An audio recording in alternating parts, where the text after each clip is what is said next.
Welcome to the Game Informer Show, a weekly video game podcast releasing every Thursday and occasionally on Fridays. I'm your host, Alex Stadnick, and as always, I'm joined by Alex Van Aken, who is not here today. There's a lot of changes that are going on.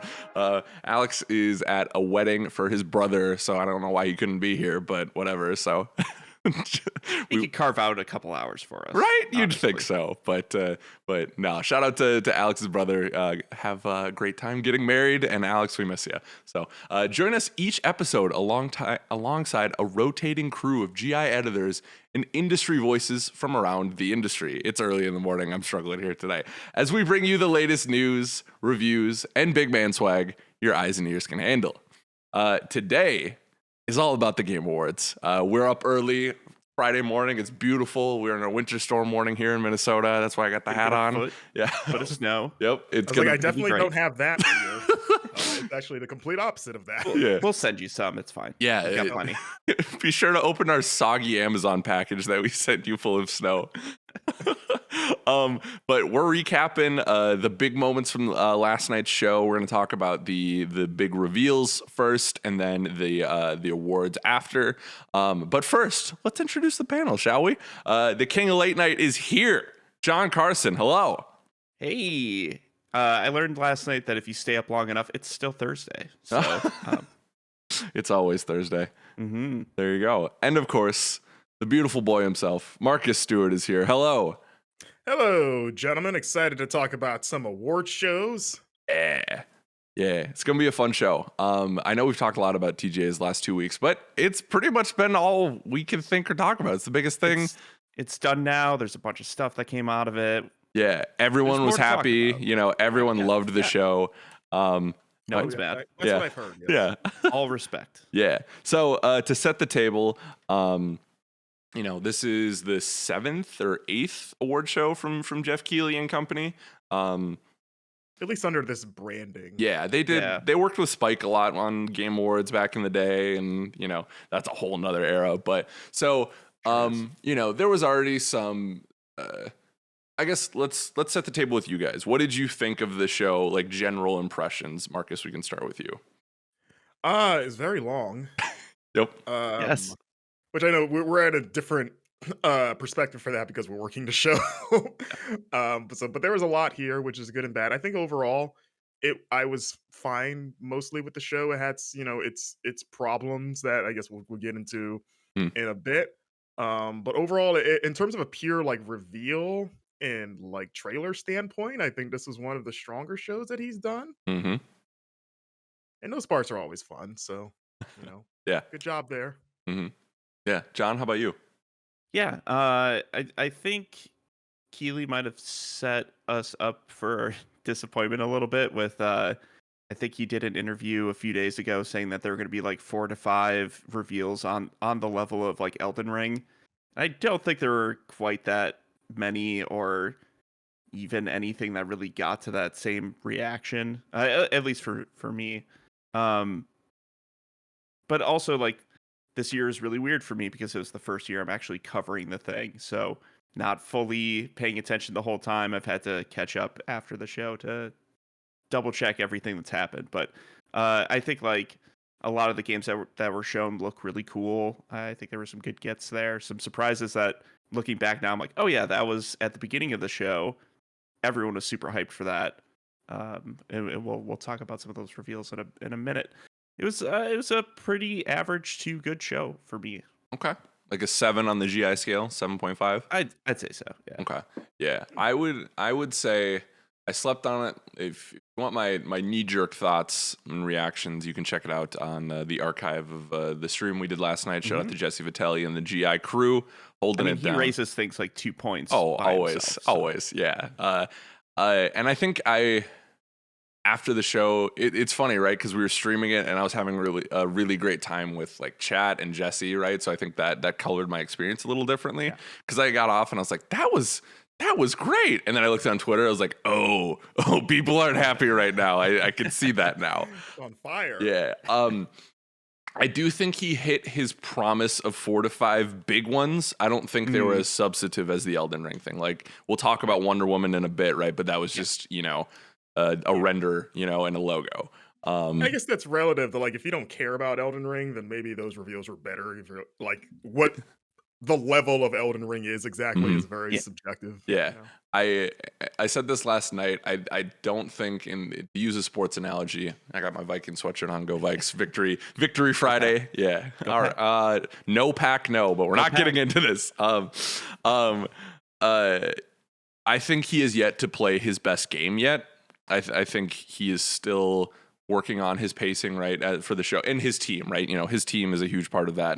It's not just Keeley, but he is still yet to find his perfect rhythm, but I think he's gotten a lot better even over the last like 2 years. And once again, maybe it's just because I was streaming, but like I looked at the clock at one point and we'd started the stream and then it was 2 hours later and I feel like I blinked. You know what I mean? So I think the pacing has gotten a lot better, but maybe that was just because I could turn the commercials down and BS with the community for a little bit. You know, I don't know. That was my experience with it. So, you know, it feels like every year the timing gets thrown off at a certain point, whereas like there's always a portion of the show is like, oh, they're clearly rushing because somebody spoke too long or something was mistimed. We're like, we got to blow through like 10 awards in one go. But also, like this year, it seemed like there were a couple spots where it was like 10 minutes of commercials. Yeah, it was a lot, and they weren't necessarily rushing. Like it was. There were points where they could have filled in time with more awards and more celebration of the games that were released this year.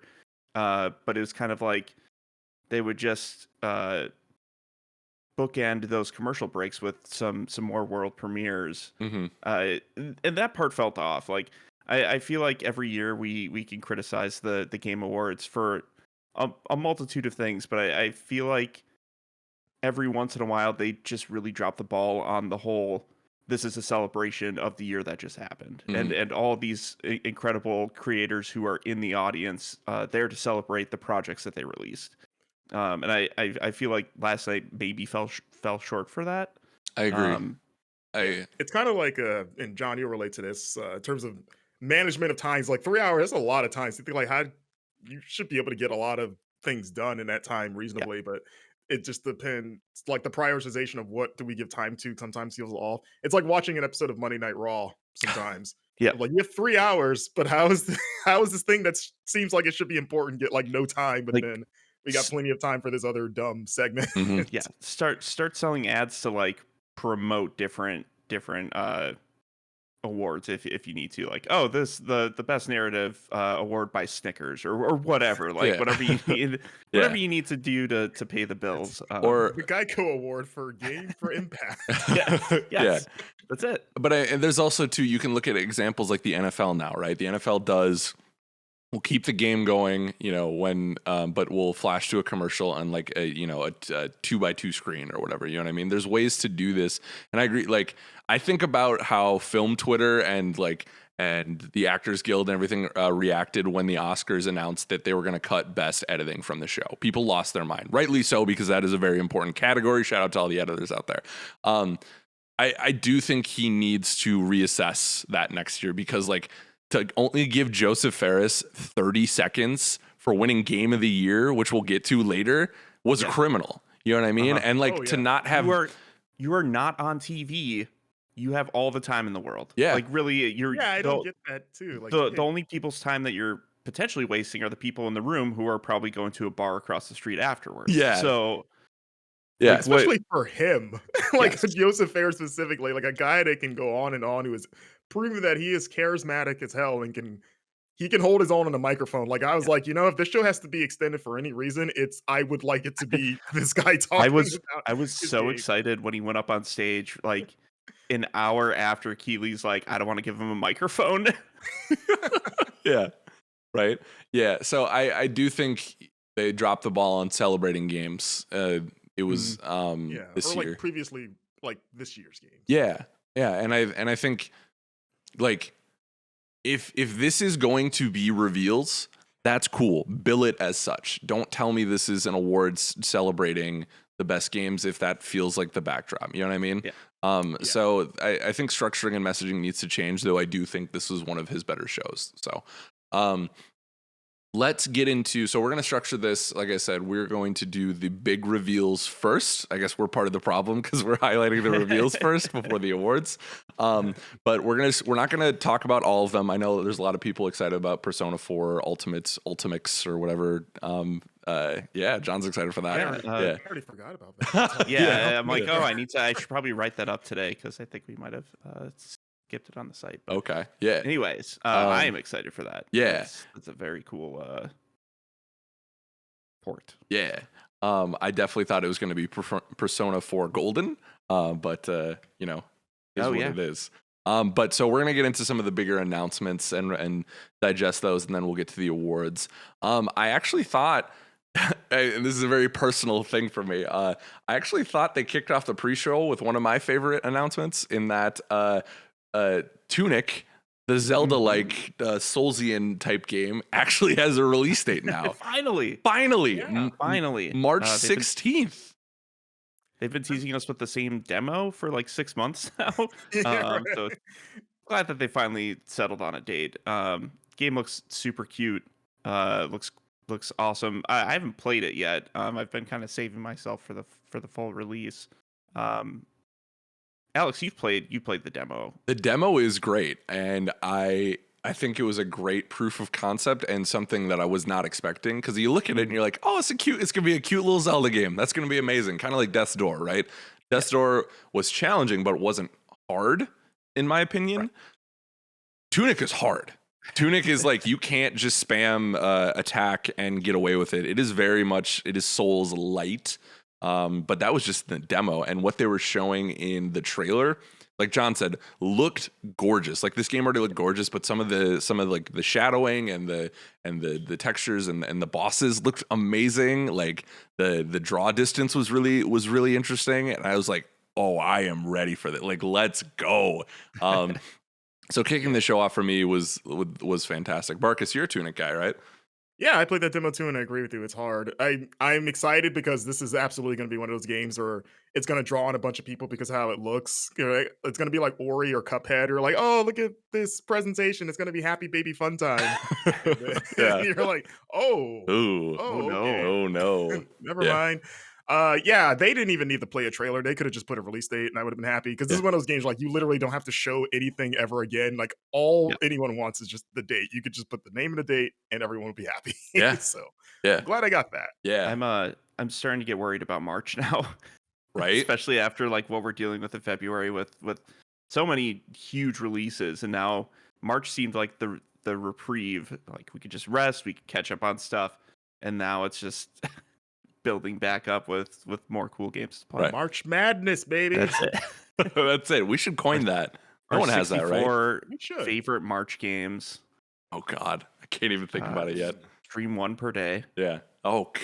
Two, And then- excuse me, two per day. We don't have perfect. 64 days. Yeah. Yeah. So I thought that was great. There was some good stuff in the pre-show. But once again, they put like awards in the pre-show.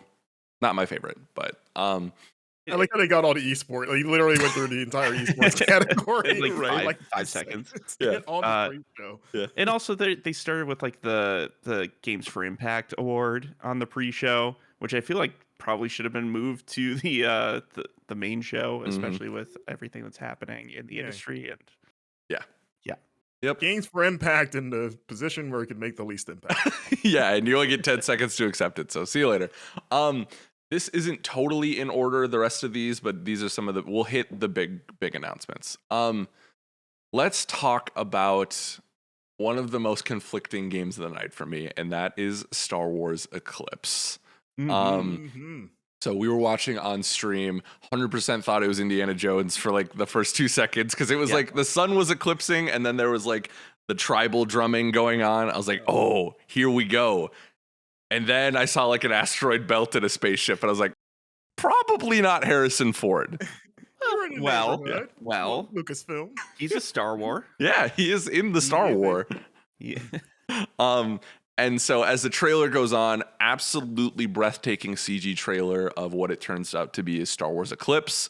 For those who don't know, it is set in the High Republic, which is Disney and Lucasfilm's new era of Star Wars stories. It is set Like what? Is it like 1,000 years I s- before the old or before the old Republic? No, it's before the Skywalker stuff, because Got it. Yoda is still a part of this. Like Gotcha. there are characters that you are familiar with, so it's a couple What's hundred years Yaddle's before. status? I don't know about Yaddle, but So does that mean it's sorry, someone that does maybe have the timeline for Star Wars? Is that after Old Republic but before Skywalker Saga? Yeah. Yes. Sandwiched in between? Yep, Okay. it's these glory years of the Republic where there is no war until a certain point. The Jedi are thriving; they're like the undisputed leaders. You know, the Sith have been relatively taken care of. It is this like glory time for the Republic until, at least in the Charles Soule book, there's this huge hyperspace catastrophe that wipes out billions of people. It's a good name for a game. Yeah. Yeah. And basically you find out who is responsible for it, how they got access to these hyperspace lanes, and like you figure out how big of a threat these people are. And it is the perfect era for me. Like when I saw the yellow lightsaber and I put two and two together, I was hyped. Like I'm not like, and I don't swear usually, but like I am like these books are single-handedly getting me back into Star Wars, along with like some of the games and The Mandalorian. That's So awesome. I was like, this is the perfect era because it gives me everything I love in Star Wars, which is Jedi, which I know some people are burnt out on. It's not connected to anyone named Skywalker, which I've needed for a long time. So I think this is just like the perfect playground to play in, and it's not necessarily Sith versus Jedi either, too, which is fantastic. So I was hyped. My hype was through the roof, and then we saw who was developing it. And I feel like we've been hard on Quantic Dream, but I feel like for good reason. Absolutely. You know, there was some really gross stuff that the executives and the leaders of that company have been accused of, right? And I guess I don't know how we should talk about this, just because I don't know what's like fact, what isn't. But I know Quantic Dream tried to sue a French magazine or a French website for reporting, and they lost. So I don't know. What did you guys think? John, we can start with you. I was just mostly disappointed it wasn't a sequel to Fallen Order. That's what I was thinking it was when I saw like the drummer at the beginning. I'm like, oh, this could very well be a continuation of the stuff that Respawn was working on. Mm-hmm. But I'm not huge into Quantic Dream games. I thought it looked really nice, but like a lot of the gameplay stuff for Quantic Dream stuff, I'm not super into. But I mean, it looks pretty. They always have that down. But yeah, it's troubling coming from that studio. I'd like to know who's actually working on that game and who's all touching that. So. Yeah, I agree, and like that's a good call out too for me. Is like I've never a Quantic Dream game has never stuck with me. I bought Detroit Become Human. I don't think I ever took it out of the box, which is a waste of money, and I don't know why I did that. But Marcus, what do you think about this announcement here? Like you, Torn. It's funny. I actually did think it was this because this game had been heavily rumored for some time. So I wasn't surprised that it was this. Like I had the same thing of like, oh, that's a cool era. This looks nice. It wouldn't surprise me if it was like in-game footage because the one thing Quantic Dream does get right, outside of the way they're like structured for like like branching stories works, like their games are usually very stunning. Mm-hmm. Like Detroit is a great looking game, but like pretty much everyone else on the planet that has played enough Quantic Dream games, you're like, oh yeah, their writing is terrible. Like Detroit Become Human, honestly, like I know there's some people that love that game. I think the game's like embarrassing in terms of writing. Yeah, like it is the most kindergartner take on racism I've seen. Just got that Green Book energy a little bit, like racism bad. Hey, the robots are in the back of the bus. What does this remind you of? And so like it like yeah, I don't think their writing is super great. The thing that does give me hope though is that they have Disney as kind of their overlords here. Yeah. So like Disney and Lucasfilm might be, or not even might be, they will absolutely be all over them narratively and maybe rein them in and quell some of their like worse impulses when it comes to script writing. So that could help. And it's also I'm interested because they're framing it as more of an action game. It doesn't sound like it's going to be like the traditional Quantic Dream like cutscenes, hit a button every now and then Hmm. thing. I'm sure it'll have plenty of choice driven stuff, but it seems like it might be more involved on the gameplay end. So Yeah, that could be exciting. But yeah, like I said, I'm tempered expectations is kind of where I'm at. It's like, Yeah. all right, we'll see, but for sure. And I don't think we got even a like a date. So that could be 2023. That could be 2024. We could be waiting a while for this. And this is a hard conversation too, because as much as we're bemoaning the toxic leadership that we've come to know about, right?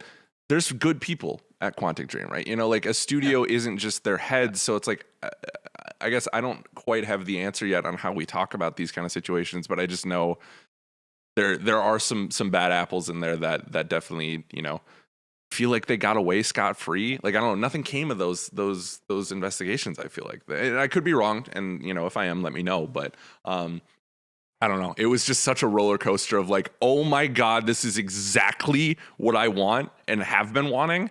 And then just kind of like the roller coaster stopped right at the top. And I was like, okay.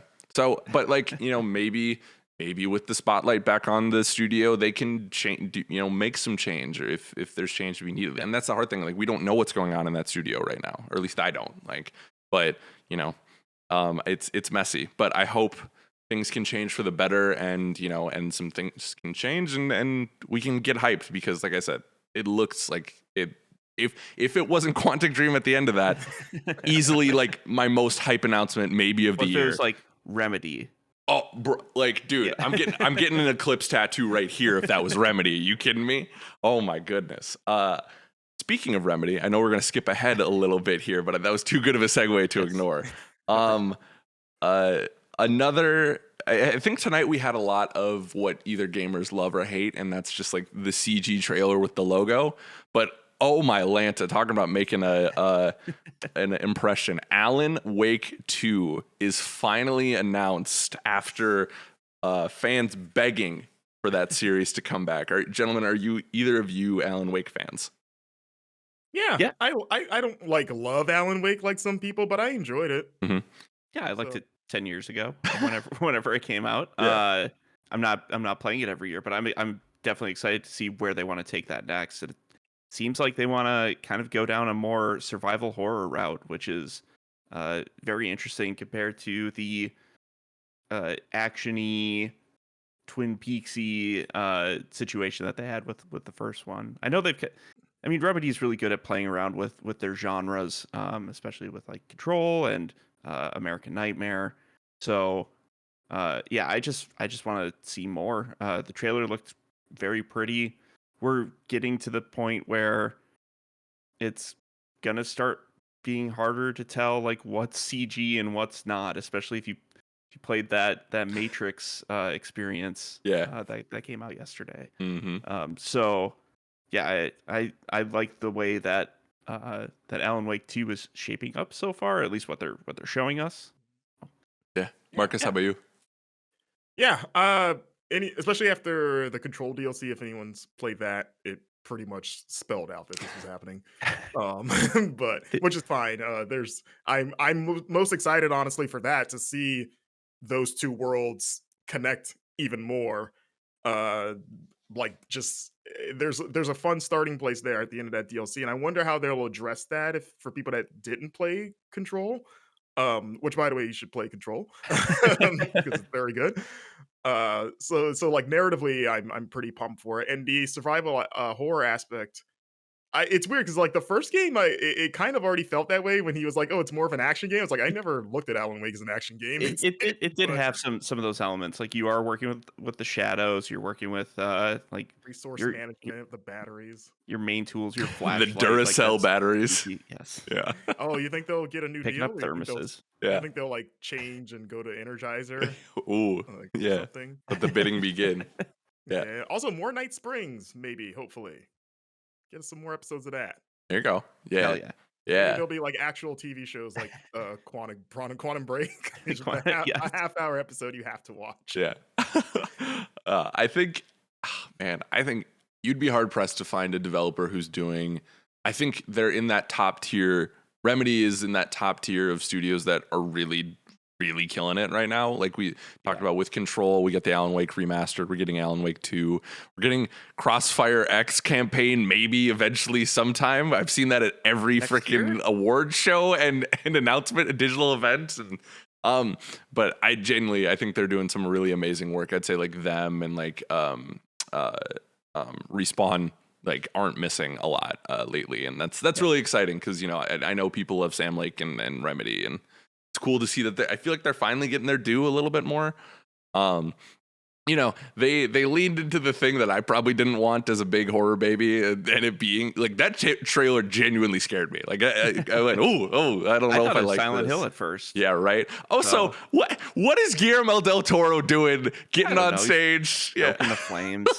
Yeah, he knows. Oh yeah, he knows exactly what he's doing. He's got an Oscar. He can do whatever he wants. Right. True. Yeah. But yeah, I thought this was I thought this was a great reveal. I thought the trailer is fantastic. And they did say 2023 for this. I can't imagine that's before fall 2023 because that feels like a good Halloween game.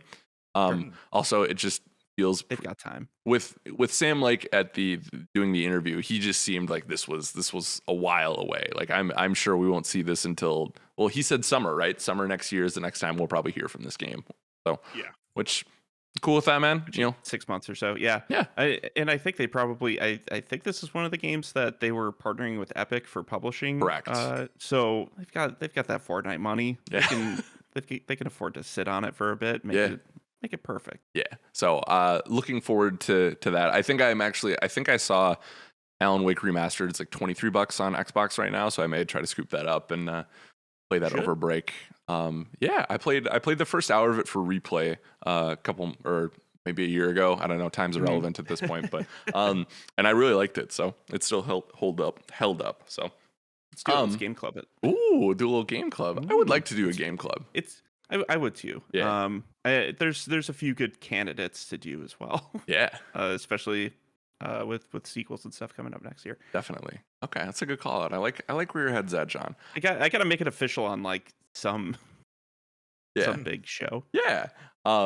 Okay. Let's jump next to chat or viewers, listeners. I'm sorry I'm jumping around so much, but let's talk about some of the only gameplay that we saw during the big reveals. Let's talk about Suicide Squad Kill the Justice League. So we're not going to get in. If anyone's expecting us to talk about who won the predictions, we're going to do that next week when we have everyone out. Like I said, Alex is gone. I think some people have today off. John won in our hearts. We know that. But I predicted we were going to get a Gotham Knights release date.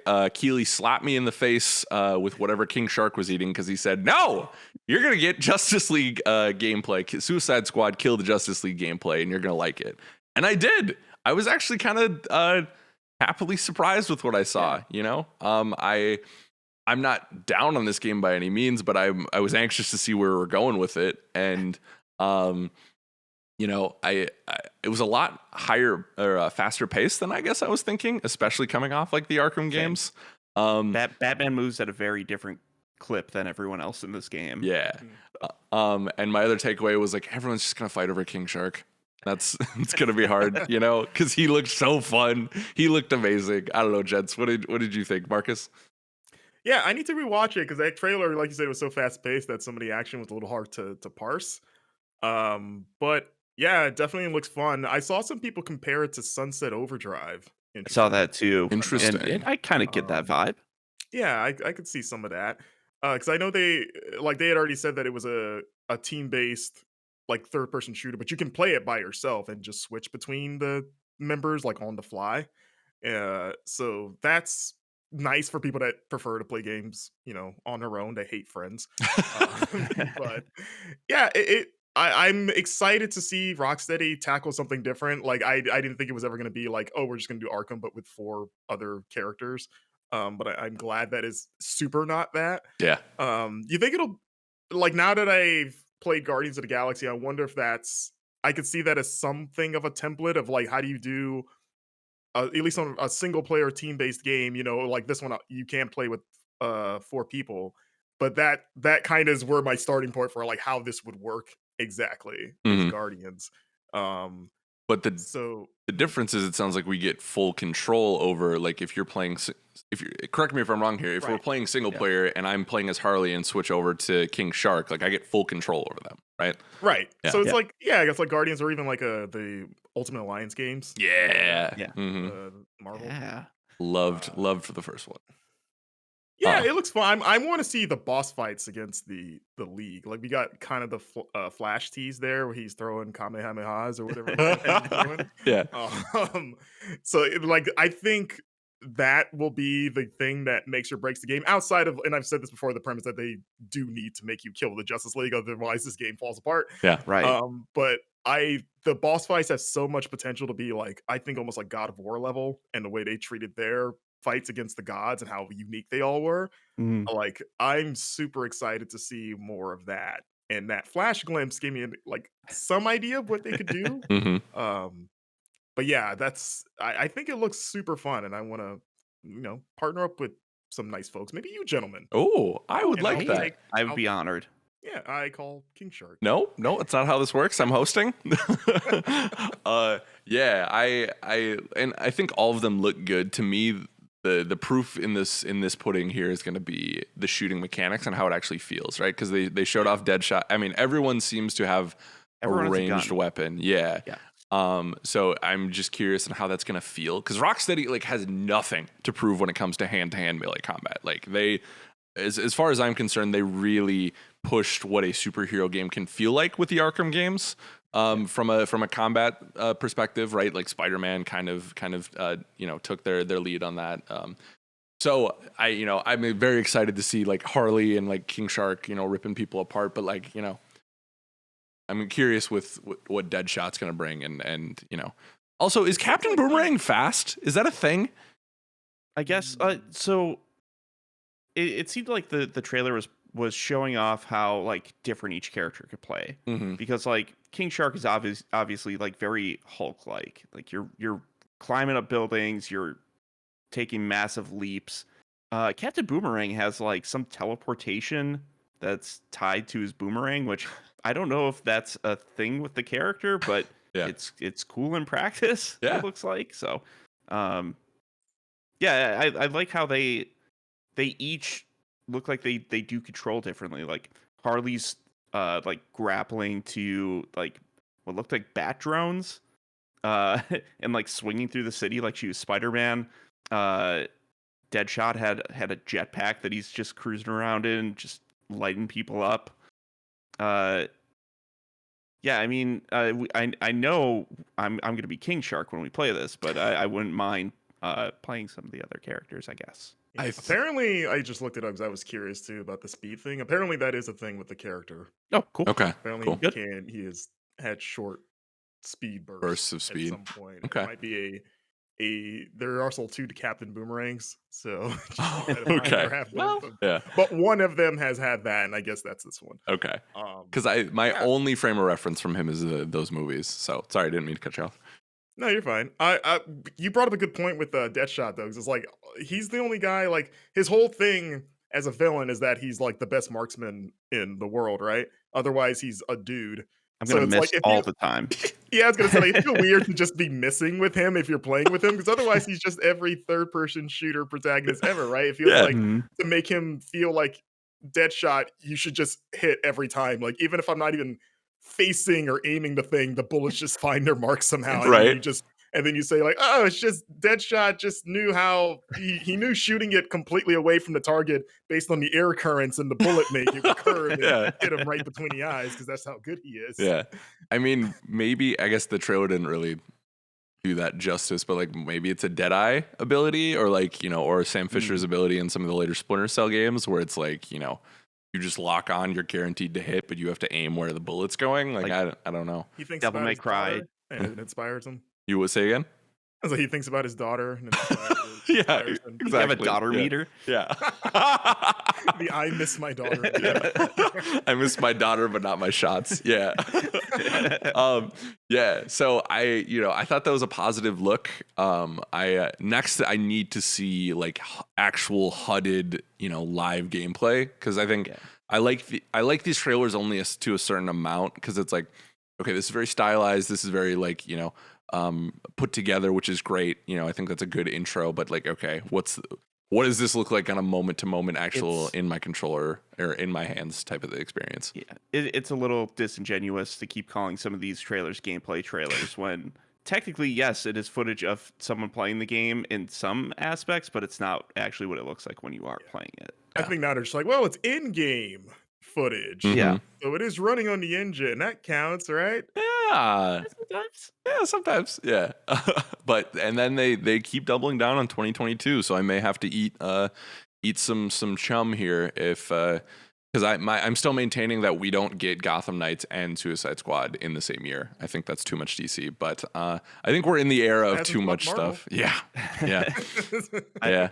But we I have feel like they do need to drop some games next year though. Like WB Games has been kind of on hiatus for releasing stuff with Hogwarts Legacy not showing up anywhere for quite a while, and both of these DC games and Multiverses.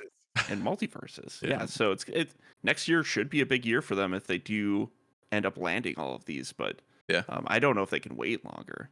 Sure. I was also, speaking of Hogwarts Legacy, I was surprised that didn't make an appearance. Van Aken predicted we actually see gameplay of that, and that feels overdue. But We just got like announcement yesterday or 2 days ago that like I think Sumo Digital is helping out on the development of it.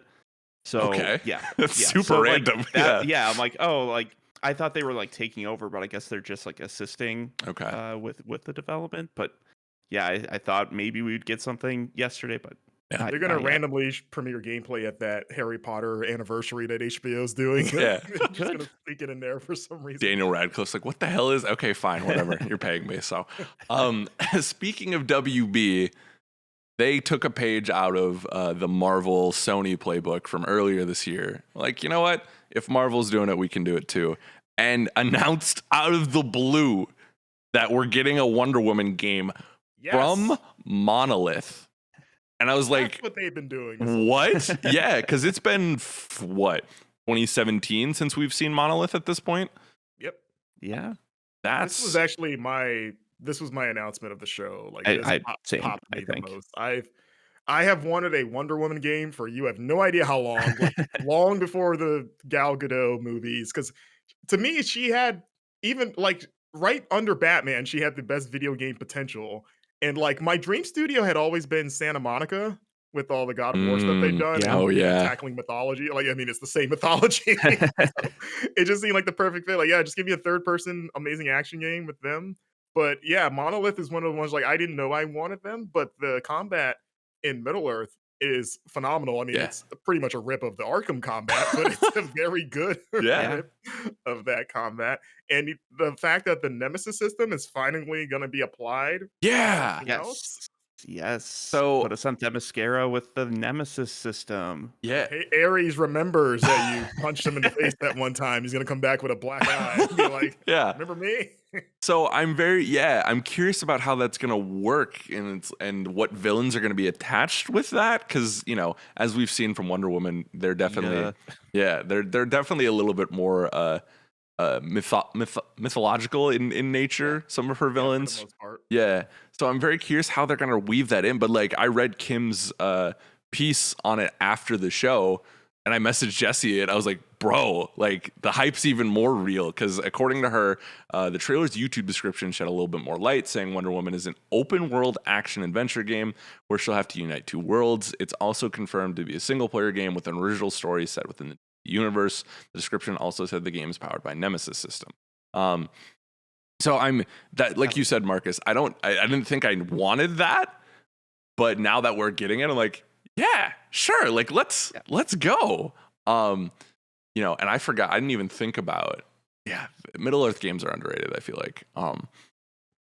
This is exciting. It's hard to get super excited about just because it's a trailer with nary, I don't think they put a date on it, right? Or a year, right? No, nothing. Yeah. No.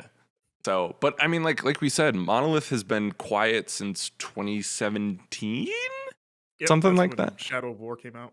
Yeah. So, that's 4 years. Obviously, COVID changes everything, right? Like you'd Sure think 2023 at the latest, right? But like I don't know. It depends on how, how expansive this open world is, right? I bet you here's how it's gonna go. It's gonna be like every Ubisoft open world game of recent memory, where the starting island is gonna be Themyscira. It's gonna be like her little origin. And Yeah. you play as like little girl Wonder Woman, and that'll be like a pretty big landmass. You're like, wow, what a big world, and then you get kicked off the island and you go to Earth basically.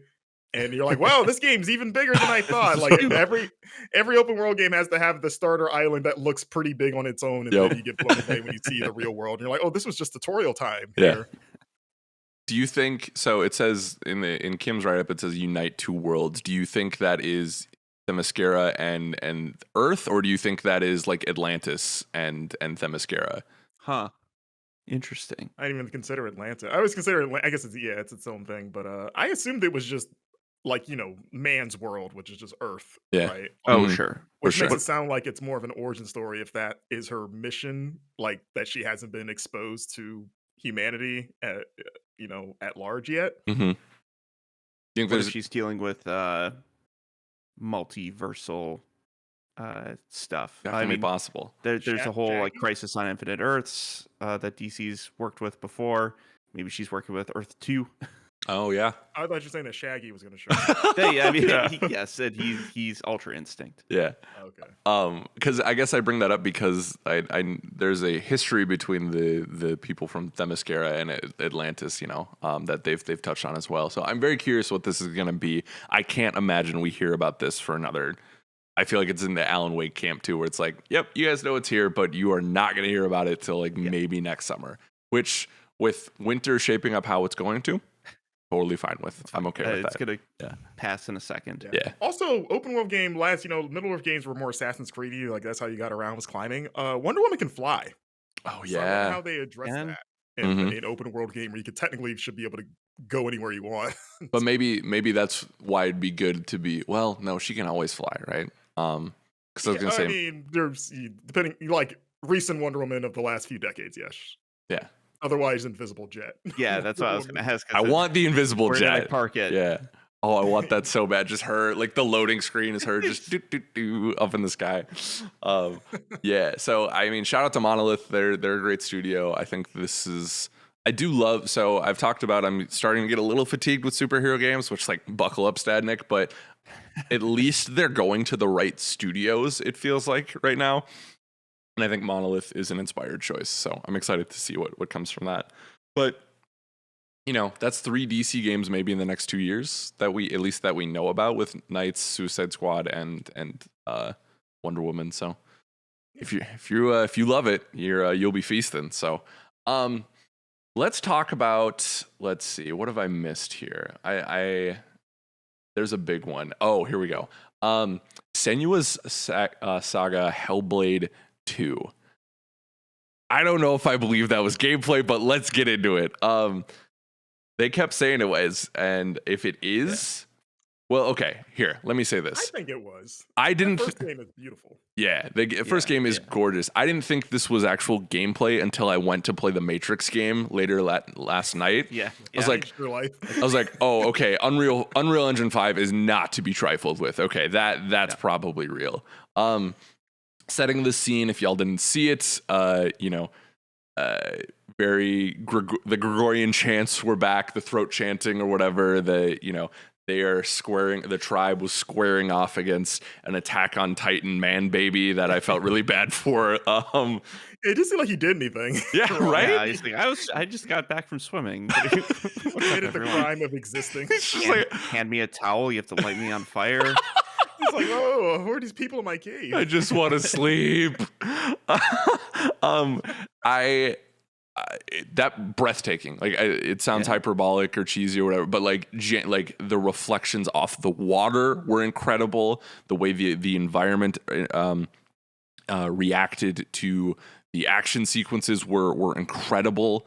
The face rendering, her face, the models were incredible. Like I was blown away by this. I know this isn't the biggest property, and I still need to play the first one. That's on me. But I was like, how can you not be excited for this game after seeing this? It's bizarre, right? It's not going to appeal to everyone, but like easily one of like the best examples of what next gen is and what it can be. I don't know. What did you guys think of it, John? Yeah. So I too missed out on Senua's Sacrifice for the most part.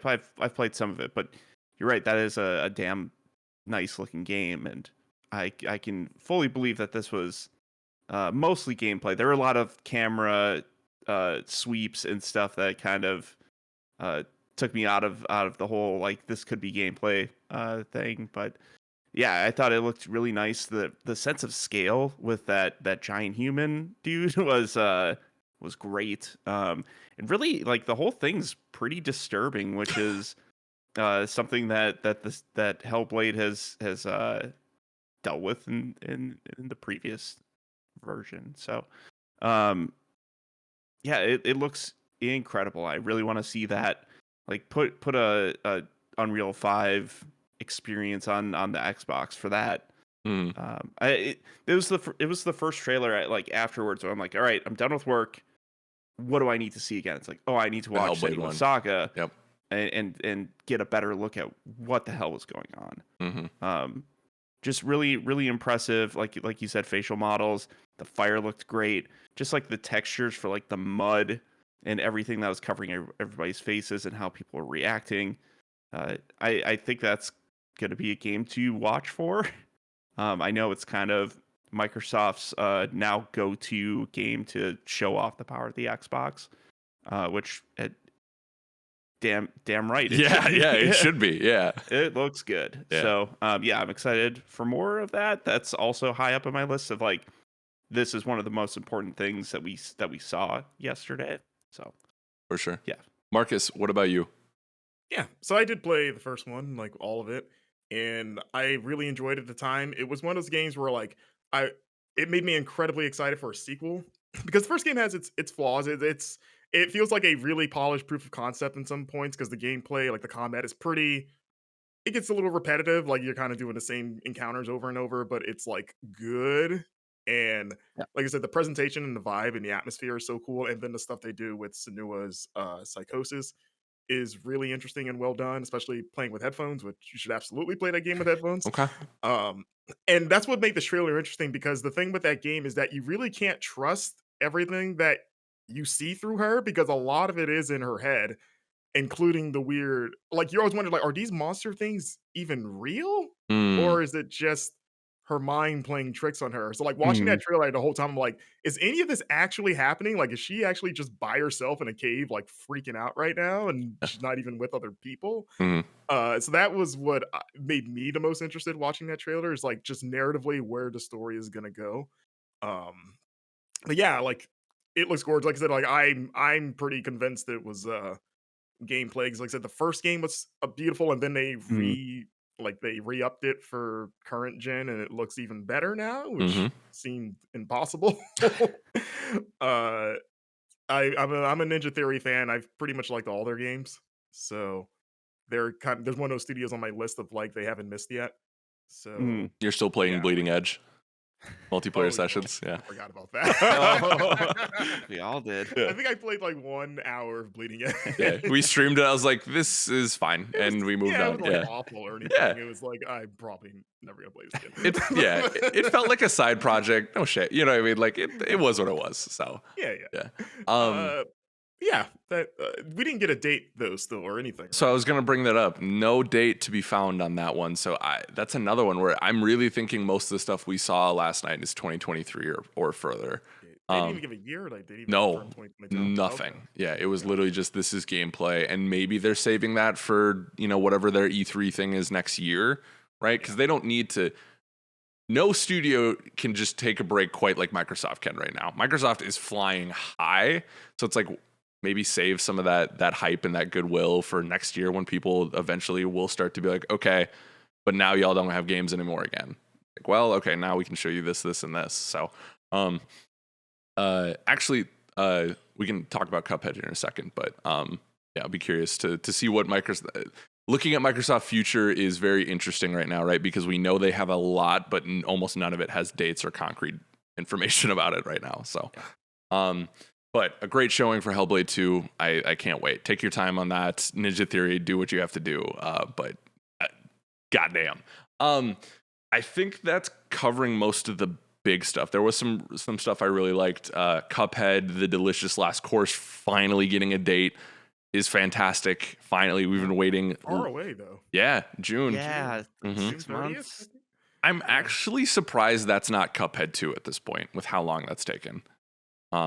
Did they secretly just add a third character too? Like, was that known before? Oh yeah, that was what it was announced on, was that you play as Miss Chalice, who Oh, was okay. the NPC in the original game. Mhm. Got it. The one thing I'm still not sure, and like you said, like, is this going to be a standalone thing? Is like, do they release this as just a standalone But they call it DLC? DLC Island. Yeah. Like, I think they're in on the joke there that it is DLC. Mhm. I feel like if they make it a standalone thing at this point, it would be Or it could be weird. both. Like, there's It could DLC be that you both. can just buy on its own. I True. wonder if they're just going to do that at this point, or do you actually need Cuphead to play this game? Yeah. I mean, which is fine. You should have Cuphead anyway. Yeah, it's fantastic. And it's on everything now. Like, Teslas. yeah, you can go play that. What an Oh, no. awful game to play on a commute. You're already pissed off. You're already stuck in traffic, and then you try to do boss rush. Absolutely not. If I was an Uber driver with a Tesla, like, I'm not letting my guests play. I don't hear them swearing and No. going nuts when I'm trying to concentrate. Yeah. But I'm very excited for that. I think that's one of the more concrete dates we got outside of like what we've talked about with Tunic, and there's some other stuff. But another quick one, Halo TV show. We got another teaser, basically. Good. Jeff, It's like Halo. yeah, yes, it does, which is actually fantastic. Yeah. Yeah. High Charity looked incredible. The Covenant home or ship or whatever. We still don't know enough about that yet. They keep saying 2022. I would imagine that's like fall next year. So, but looks very good, which is exciting. I want that to be good. Let's see. We got. Oh, okay. We can take a second for this one. Sonic Frontiers got the first look at the Breath of the Wild trailer for that one. I like how that's the immediate like comparison. Like, yeah, it's Breath of the Wild. Yep. I mean, they even had the piano keys, like, you know, the whatever he is fighting, you can't tell me that doesn't look like a Guardian. Come on now. Give him a glider. What if it's Degradable Tails? Like, what if shoes. Tails just spawns above you every time you jump? Oh, Like, yeah. He just zooms in very quickly and leaves. Yeah. Marcus, and forgive me, John, if you're a Sonic fan too, but Marcus, I know you're a Sonic fan. What did that trailer do for you? It made me excited. I'm a reasonable Sonic fan in that I acknowledge that a majority of his games of the last like 20 years are bad. But I still give them a chance, hoping it's like chasing the white whale, right? Of like, one of these 3D ones have to be good at some point, right? Yeah. It's like, yeah, why not? Go for open world. You haven't tried it yet. Like, I'd rather this than doing the same thing that you've been doing and them all being bad. And like, that's a good character for an open world. Like, yeah, let me have the freedom to run as fast as I want for as long as I want. Let me, like, if we're gonna go Breath of the Wild, like, let me be able to run up anything like Mhm. Sonic does in like the cartoons and comics. Like, Mm. if I want to run up this vertical wall, just let me go and do it. That'd be great. If I want to do like a twirl up a pillar or something like that, that'd be amazing. The boss battle, or at least that giant one at the end of the stinger, makes me suggest that there'll be definitely some verticality of like, oh, is this going to be like a Shadow of the Colossus thing, which is funny because Solar Ash is a Yep. little bit Yeah. of that Yeah. already. And I Which- want to shout out Marcus's article from was it earlier this week about how Solar Ash is the 3D Sonic, like the template for a 3D Sonic game that you'd want to see.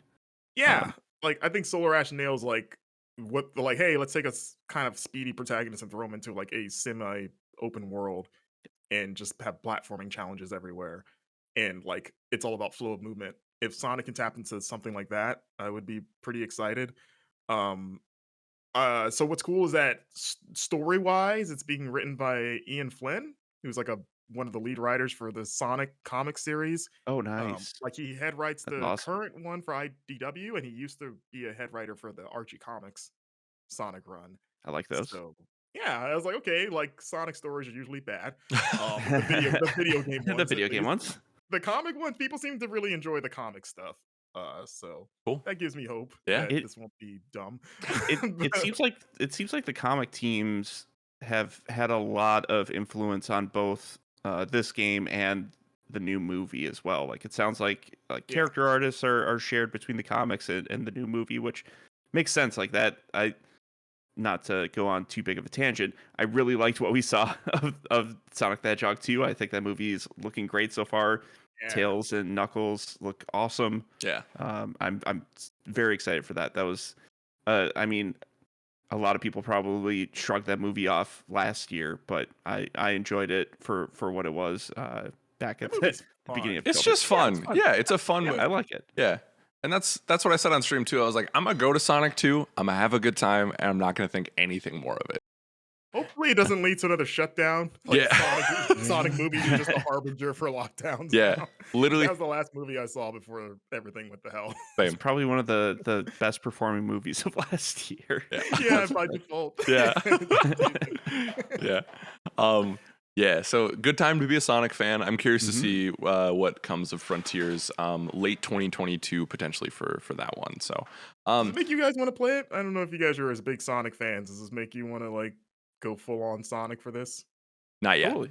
I mean, I'm a big Sonic Adventure defender. I really like that original You're one of 3D Sonic game. those. I'm one of those guys. I'm one of those. Like, I'm sure if I go and play it today, it's gonna be rough. But like, I mean, I played Adventure 2, Sonic Heroes. Sonic Heroes, don't get that song stuck Sonic in my head all day. Heroes. Let's go. Yeah. So like, yeah, I am excited about a new, like, it's the Sonic cycle starting all over again. Getting excited about a Sonic game. Just waiting for the disappointment to hit. I think the world looks a little bit too realistic.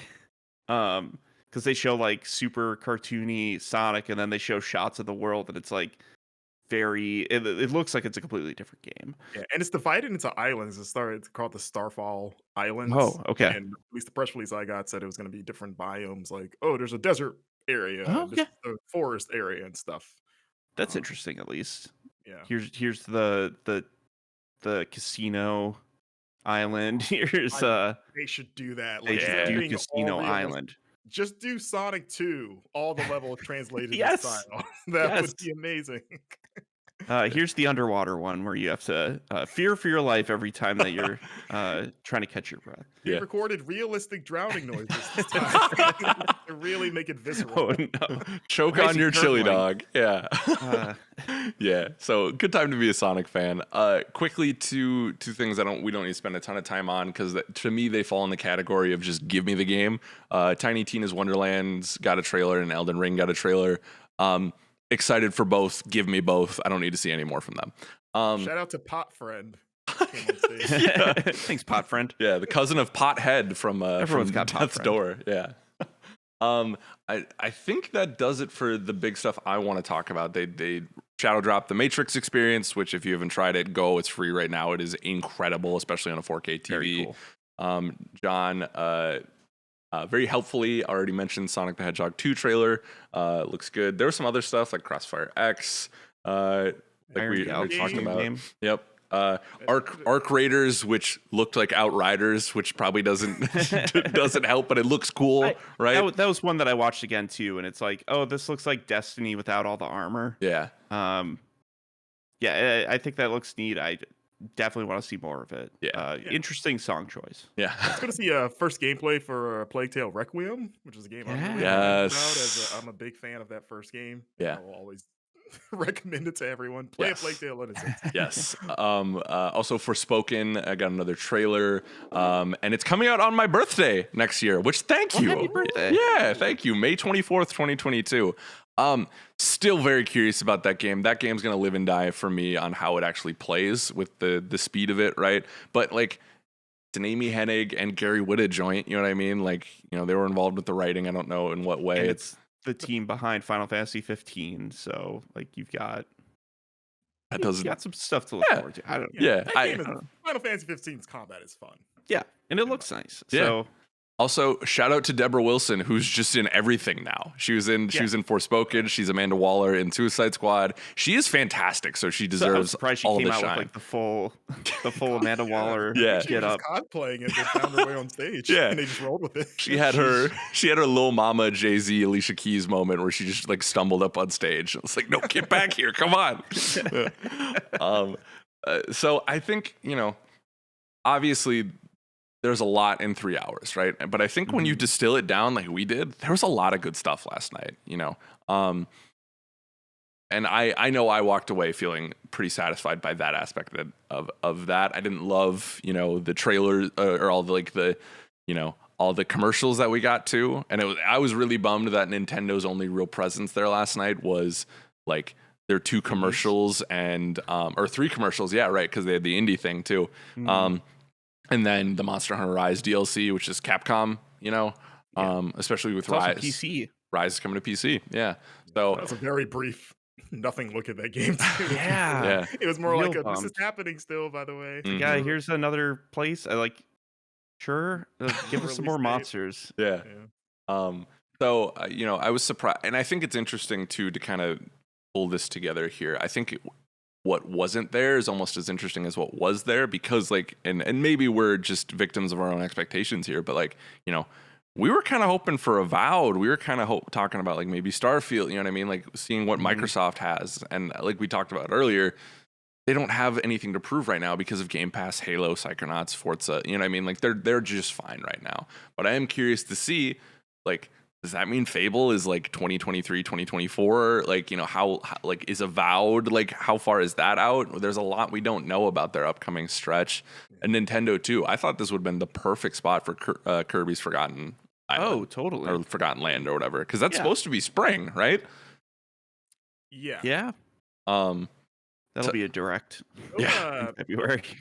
No BioWare either at all. No BioWare. Dragon Age 4, no Mass Effect like last year. Yeah, which I'm actually okay with. If you just have people sitting in cubicles, don't need to see it. Don't need to see your game until you have something to show me. So, but a lot of good reveals there. A lot of interesting ones. A lot of head scratchers as well. Speaking of head scratchers, let's talk about some of the biggest awards of the evening. Right, it's an award show. They gave him out. They did give them out. I want to start with, like I said, we're not tallying results. We're just hitting on the bigger awards here. Oh shoot, I had it up and now. Okay, here we go. I got it up now. Best performance. Best freaking performance. I'm happy with this. I know you are. I know. Yeah, I know you are. And you know what? All of our stupid podcast BS aside, shout out to Maggie Robertson. Fantastic. Yeah. She this is the Hannibal Lecter Silence of the Lambs Oscar is to Maggie Robertson winning the game award for best performance, because she was only in the game for 20 minutes, But there's something to be said about the impact she made over those 2 hours or whatever it actually was. Over 4, really, before the game even came out. Right? Yeah. I mean, nothing swept gaming Twitter up quite like Lady D. I feel like Lady D was a unifying factor in a time where gamers cannot be united on anything. When the thirst was unquenchable. It brought us all, allowed us to, put our differences aside. Yeah. Put down our walls in the name of Lady Dimitrescu. Yeah. The true unifier. Yeah. Who, it's funny because she would shred us to pieces in milliseconds. She would give she wouldn't care. Yeah. I think it is a crime Erica Mori did not win this award, though. I'm just gonna, let's call a spade here, gents. Oh my God. And I like I said, I love Lady D. I think she is deserving of an award. But come on, did we not play as a society? We live in a society where no one played Life is Strange, apparently. Because either of them. So. Yeah. Yeah. I was shocked. And I know you were streaming, but even in our chat, we were like, what? Yeah. We were pretty whoa. I guess. Yeah. I mean, like I said, for my prediction, I was happy because I picked Maggie, but I 100% thought Erica had this, and is my personal pick as well. Mm-hmm. Man. Total 180 there. And I think that's actually the only award Resident Evil won on the night, correct? As far as I'm seeing, yes. Yeah. which, you know, I feel like this award show spaced out the awards a lot. Just not to Psychonauts 2, which we can talk about later. But Psychonauts 2 is the new 2018 Spider-Man. for real, yeah. Which it's like it's becoming like a Grammys thing almost, where it's like almost a good thing to have not won a Grammy, like Bob Marley or like there's a bunch of other ones I'm clubbing on right now, but yeah, Marcus has not won a Grammy. Next year's your year. Yeah. Okay. So that was one of the shockers of the evening. Let's set the scene a little. Okay. What did y'all think of Guardians winning Best Narrative? I was fine with it. I finished Guardians not that long ago, and this was another one that I thought Life is Strange had on lock. But if it couldn't be them, then I was like, you know, it would be really cool to see Guardians win, because I think Guardians' story is fantastic. It's the best thing about that game. I really can't stress enough that people should check that game out if you're even remotely like a Marvel or comic book fan. It goes some surprising places, and it's like it has a surprising amount of heart to it. Like I was really into what that game was doing. So it's cool that that game was acknowledged for something. Yeah. Especially for like I said, its strongest element. Yeah. It's one of those games that I feared would get lost in the shuffle. Especially with when it released and everything like that was coming like right after it. Yeah, I only played a few hours of it, but I like the characters in that quite a bit. I didn't really get to see where the story went, but I'm perfectly fine with this winning Best Narrative, and I'm now more excited to get back into it to see what made it that. So. Yeah, I'm over halfway in it, and I'm really enjoying it. And from what Marcus you just said and what Jesse said on stream last night, like if it was going to win something, this is what it should have won for, right? I was biased because I was Psychonauts 2 all the way on this. What I wanted, right? And I thought this would be a good spot. Also, y'all, did you see Tim Schafer rocking the suit last night? I missed it. I've heard the legends, bro, of the suit, but I must have been looking like writing or something when they showed him. What was he wearing? Oh, it was this amazing purple suit that was it was like, I don't know if it was like cheetah print on it too, but he was swagging. Like we talk about big man swag on the show, that king of the big man swag last night. He invented it. Yeah. He was pimping? Yeah. Oh, you better believe it. Purple cheetah print. Wow. I think he wins best dressed for last night. It was he looked incredible. We need that. Like all other award shows have best dressed like people in attendance. We need that for our show. Just so he can win. It's funny because I had a list. I genuinely, like, if I showed you my Slack, I did in the pre-show. I was gonna do best dressed because there was a lot of the homies that were looking really good going to the Game Awards last night. Shout out to all y'all. Brian Shea on it? Brian Shea was on it. He was looking good in the suit, but alas, we ran out of time for that, and I got scared to do it because we have time today. We can make room for it on the site. We'll give up our own award. Yeah, there you go. So, but I was a bit surprised. I was especially against like I thought Life is Strange had a good shot at this. It Takes Two and Psychonauts I all thought could take this award, but Marvel's Guardians of the Galaxy came away with it.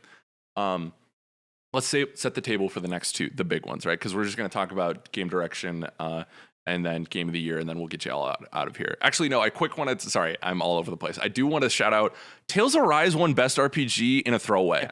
But like Tales has been like one of the RPG series forever, and I feel like this is its first win, and it was just like a nothing.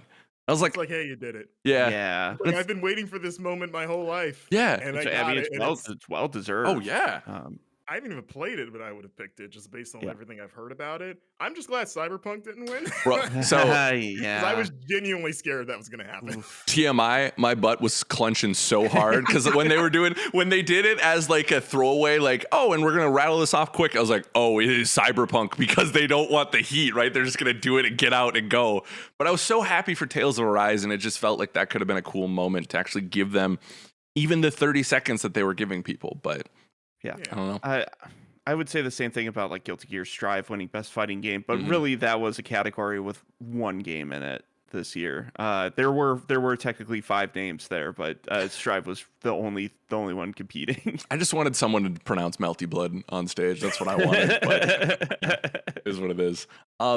But so shout out to Tales, like that, Yeah. I feel like everything's an RPG these days, and I don't know why it doesn't get the respect it deserves, but like Tales was fantastic this year. So best game direction, let's set the table. This to me was like, okay, there's a couple of scenarios here. I thought if Returnal wins best game direction, Deathloop wins game of the year. Because I thought that's how they're going to space that out, right? And also, according to Jesse Vitelli on stream yesterday, let me pull it up to make sure. He said that the last 4 years, what won action adventure won game of the year. That's when Metroid Dread won it. I was like, I don't know what the hell is going to happen. I didn't know before, but even more so now, I was like, is Metroid Dread going to be game of the year? Which I would have been totally okay with. But heading into it, like, I was like, okay, how is this going to go? And then for best game direction, Deathloop ended up winning best game direction. I'm repeating myself. I apologize. And I was like, very well deserved. The direction of that game, fantastic. I don't know what you guys thought, gents, because Returnal did get some love in best action category, which like that was the right choice, 100%. Were you happy with Deathloop winning here? Yeah, that is like if it couldn't be Returnal, then Deathloop or It Takes Two would have been fine.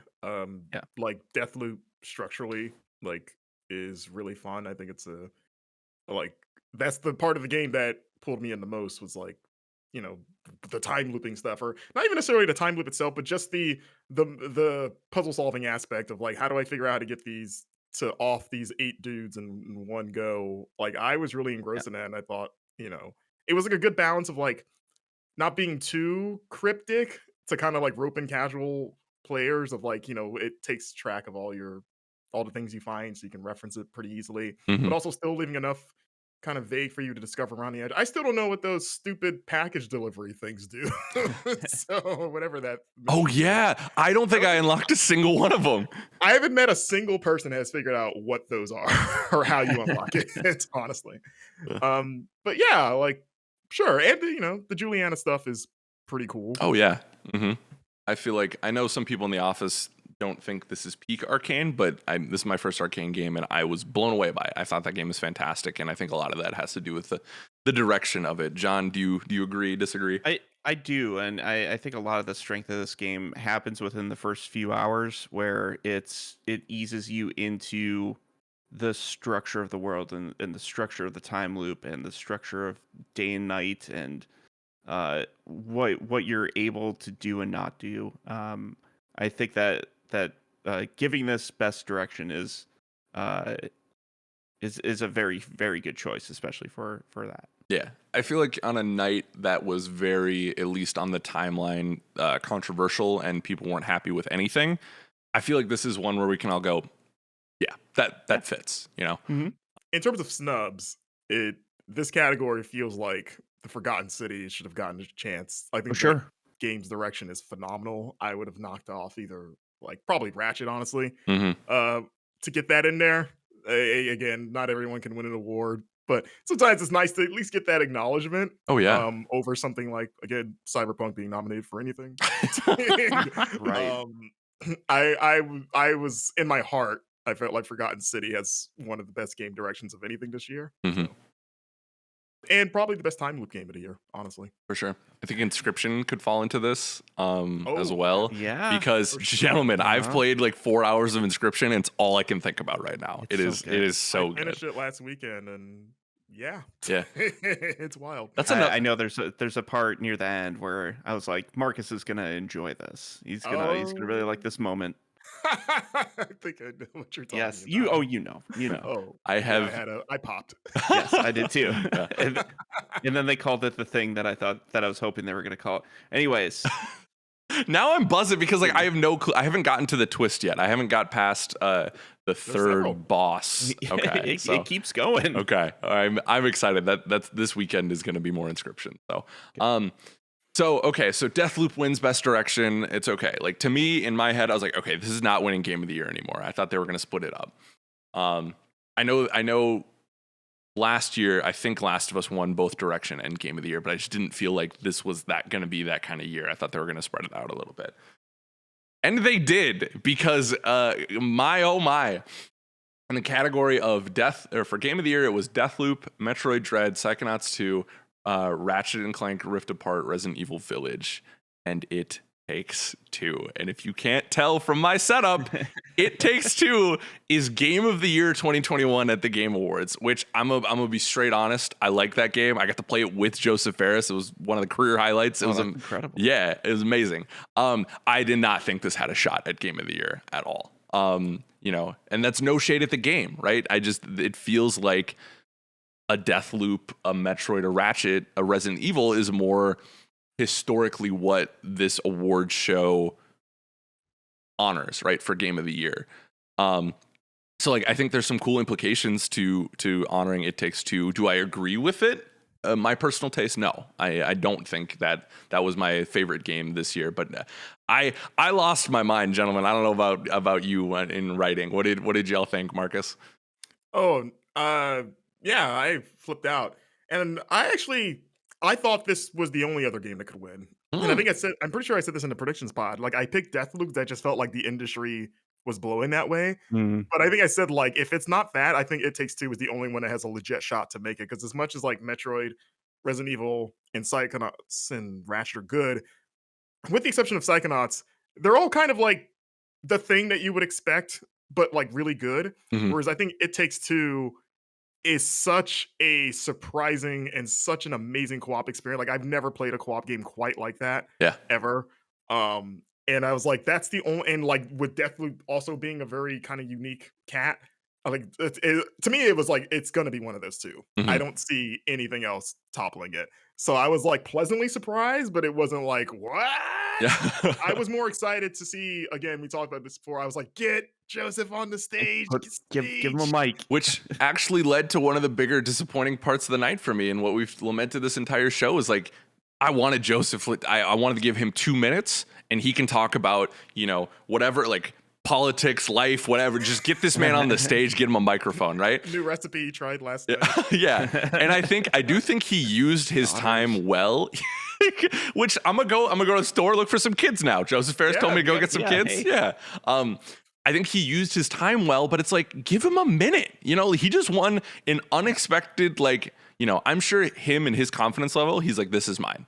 But like, I don't think a lot of people were expecting that to triumph. John, how about you? What did you think of the award? I think it's great, especially coming off of a game like A Way Out that I felt was pretty disappointing. I think it's really cool to see It Takes Two get elevated to this level, and it's a great accomplishment for that team, and not just Joseph. So very, very cool. I haven't even touched It Takes Two yet. Oh, okay. That was one I was going to try to catch up on during November, but I've been stuck in Eorzea for 2 months now, and can never be free from it. They make medicine for that. I don't know if you know that now. Yeah. Hey, if you could call up my doctor and get a prescription for me, that'd be great. Yeah. So I'm super excited to actually dive in, and I'm kind of in the dark for like what happens in that game. Surprisingly enough, so yeah, very very very excited, and I like a lot of stuff that team has done. Brothers is an incredible game, and I like certain things from a way out. So I'm excited to see what it takes to does to earn Game of the Year from the Game Awards. Yeah, A Way Out feels like to It Takes Two what the Wii U feels like to the Switch. Of like, like the idea was there, but like the successor could not happen without the predecessor kind of laying the groundwork. Like, like I said, A Way Out was like, I thought same thing. Like, this is okay, but like It Takes Two would not exist like without A Way Out. It's got a lot of DNA. It's just executed better in every possible way. Yeah. For sure. Yeah, this is cool. See, like, especially for like a quote unquote family game, which I still don't think that's a family game. Yeah. Technically, they are a family. Yeah. It looks cute. Heavy subject matter, but yeah. But yeah, like when you think about all the other previous winners, they're all kind of the typical, like, kind of mature. Your Red Dead's, your game, God of Wars, your Sekiro, Last of Us. Yeah. But see something. Sekiro was a surprise. I know Dan Tack right. was like, "Oh no, what? I knew that was happening. I'm Dan Tack." It's like, no, that was a surprise in the year of Control It's and a Outer Souls Worlds. game, of Yeah. course. Yeah, that's Yeah. a good Dan Tack Yeah, impersonation. thank you. Yeah, I've honed it over the years. Yeah, a couple of because last night I was bummed that Psychonauts got no love, so I was a little in my feelings on that. But waking up today, I think it's a cool statement because I think Hazelight deserves a lot of credit in an era where couch co-op is kind of going away. Like one of the biggest juggernauts of the year with Halo, it's like, nah, guys, it's not here till next year.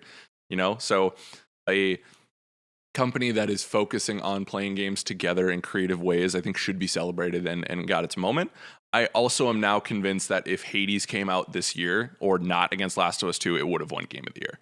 Because I think whilst It Takes Two is not an indie game by any stretch, it took on juggernauts. It took on Nintendo. It took on, Microsoft, Capcom, and it won. I mean, it's EA, but indie in that bunch for sure. Yeah. And I think if Hades was in this crop this year, Hades would have won.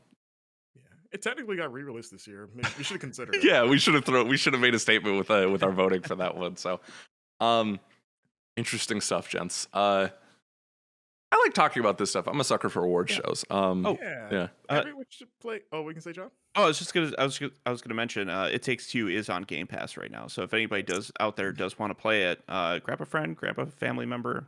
It takes two to play that. So Yeah. Hopefully your relationship is rock solid too. Might give you ideas. Oh, good to know going in. Yeah. Also, I know we choose mentioned wisely. go up, but you can play that game online. If Correct. people are worried that Mhm. you can only play with another person in the room. Yeah, but you have to play it with another person. That's the hook of these games. Yeah. It literally does not function without another human being. Correct. You could be impressive and play like one with your toes and the other with your hands. I don't know you as a person, but do you? But What? Hey, I guess interesting question. What would you call that game if this whole lawsuit thing doesn't pan out the way that EA is probably hoping it does. Yeah. Yeah. I don't know. Divorce the fairy tale. Oh, sure. All right. I thought it would just name it to "Hey, you." And then in parentheses, it says, "And It Takes Two Adventure." Puts the Take Two logo. I love it. I don't know a better way to end that segment. So, gentlemen, thank you for getting up early and talking to me about this. We're going to take a quick break, but then we're going to get to some housekeeping and community emails. So, be right back.